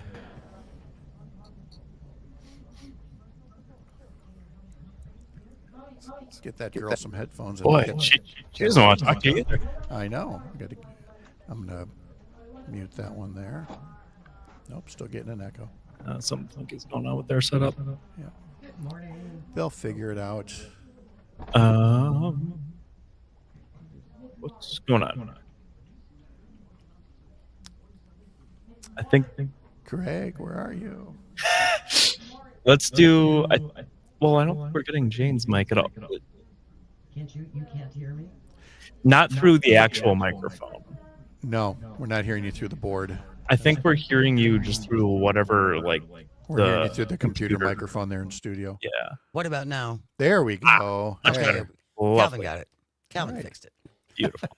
Calvin is so good. Yes, good. All right. How was your weekend? It was good. It was too freaking hot. Yes. Did Yeah. you go to Summerfest or anyplace else? No. I Like, told. that's the we same talked answer about- I'd give. Like, God. That was a hell no. How old But do you think I am? We talked about this last week, Pat. I mean, when I was at the Mix, I worked all 11 days of Summerfest for 20 years. Yeah. And so it was just not, it wasn't doing our show from there. It was doing our show and then going down there to introduce acts at night, which was great when you're getting up at 3:30. Yeah. Yeah. And so, yeah, I spent a lot of years at Summerfest. I don't ever need to go back ever. You've done your time. I did. I put in my time. I Yes, feel you the same have. way about State Fair, too. Oh, yeah. I totally get that. Oh. What Oh, about we- you? We were Did on you the get in pontoon. I Yep. bet. Yep, What we a had- perfect weekend for it. Yep. One of our daughters and the two littles were here, and they thought it was the best. So I bet. get to sit on Grandpa's lap and drive the boat for a little bit. So yeah. Does the lake get really busy on weekends? Oh yes, yeah. Gets really busy, and there's always that one guy with the big old wake boat, with the monster engine, and It's interesting because we did a couple segments on the wake boat thing. Yep. That's a big thing. I had no idea. I know. And in this case, it wasn't that they were using it for wakeboarding, which is what people are unhappy about, those super big wakes. This was Right. just, I have a great big engine to overcompensate for a little tiny something else, and I'm going to make sure you hear it, as I zip up and down the river and up and down the river and up and down the river for no particular reason. So, Oh, that's so annoying. but other than that, 25 seconds. it was fine. All right, here we go.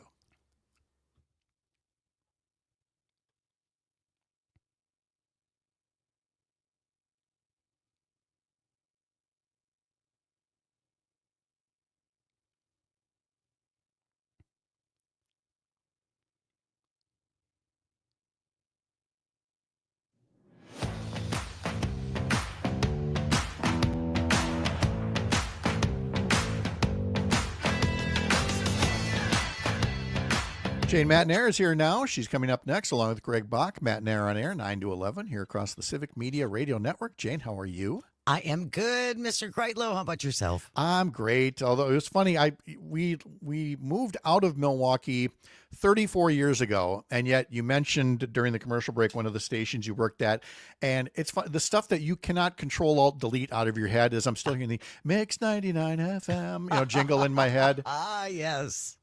I have the jingle in my head from my first, radio job out of college at WAQE in Rice Lake. I mean, you hear those things over and over again, and they just do not go away. I was asking, You can't shake it. Nope, asking Jane about whether she'd been at Summerfest, and she reminded me just how much she was at Summerfest for that particular radio station year after year after year after year. So do not necessarily be looking for, if you find Jane at Summerfest one of these times, you have found a unicorn. Yeah, So- I got lost.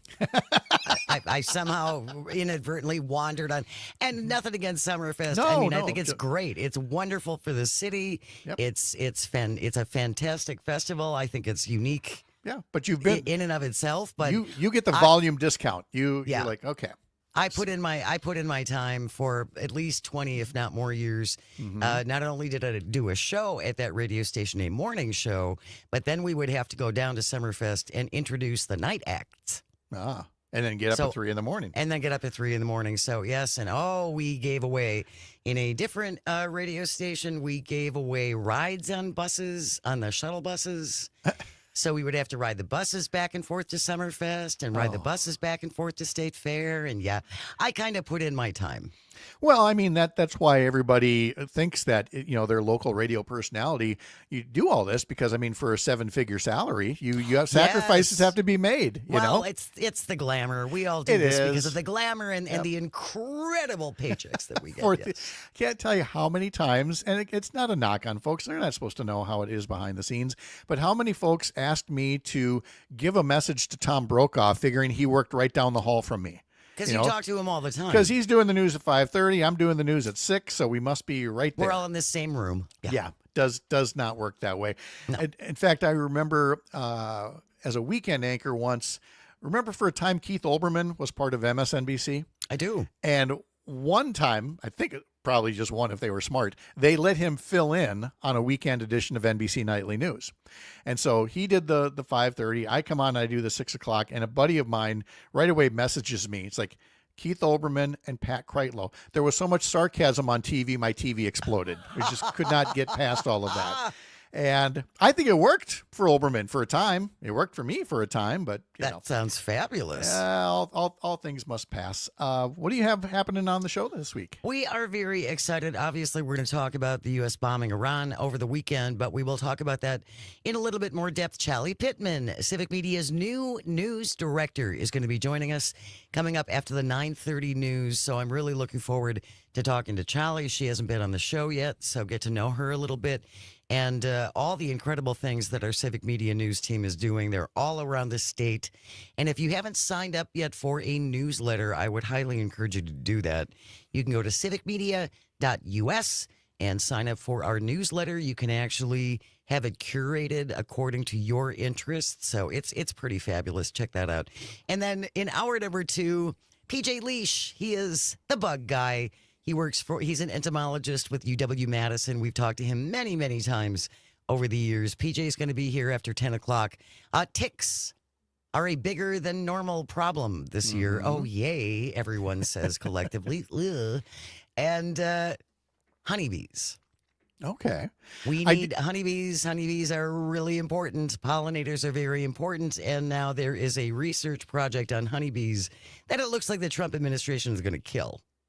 Oh, so we'll talk about that. Yeah, of course they are. Yep. Of all the things that I've learned about a changing climate over the years, there are all these little things that we don't talk about as much. And one of them I'd learned is that with drier conditions in many places, it makes it more likely that tick populations are going to go wild. And that there's going to be even more tick-borne illnesses, Lyme disease, and things like that, as just one of the many consequences of the planet's climate changing. Yeah. So I think listening to PJ Leash would be very wise for folks to, be safe. What are the good critters and the bad ones? Yeah. Well, and I just wish, when it comes to ticks, really the only thing you can do is either stay indoors, or essentially wear a burqa. So they can't get to you because there just aren't a lot of good, I don't know if any of the sprays are really that effective against ticks. We will find out more when we talk to PJ Leash, UW-Madison's bug guy. All right. So if you weren't at Summerfest, how did Jane beat the heat this weekend? I went out and I watered my flowers and checked to make sure that they weren't all just expiring in the heat. And I went through, this was really fun yesterday. I spent several hours going through paperwork in my office. It's like it's too hot to be outside, so I think I'll shred things. I have my taxes going back to 1998. Oh, my. I think that's too long. It is. I think you only have to save them for 7 years, but here's the thing. I mean, taxes to a degree, but we throw receipts and warranty info in a box, and that's a time capsule because you're going back and finding warranties or receipts for furniture you don't have anymore or small appliances you don't have anymore. Yep. And I got to tell you, sometimes that's a hoot when you realize this thing. Oh, I forgot we even own this thing, and we only paid this much for it. You know. Compared it's pretty to now, amazing. Yeah, it's pretty amazing. But at some point, we have to get serious about that in our basement because otherwise our kids are going to have to move it all someday when we're gone, and I don't want to put that on them. So much paper. Yes. So much paper. Yeah. So it was a really exciting afternoon at our house. I was shredding. Hey, maintenance has got to be done. So that's right. All right, Jane and Greg coming up right after the 9 o'clock news here across the Civic Media Radio Network. Thank you, Jane. Have a great week. Thank you, Pat. We'll see you tomorrow. All right, we'll see you. I'll be making an appearance there, and then making an appearance here tomorrow at 8:30 will be Dan Schaefer. We will be talking to Chad Holmes as well. My thanks to all of today's guests and to you for being part of today's festivities. Up North News is part of Courier, a pro-democracy news network, building a more informed, engaged, and representative America. I'm Pat Kreitlow. We'll see you tomorrow morning. Up North.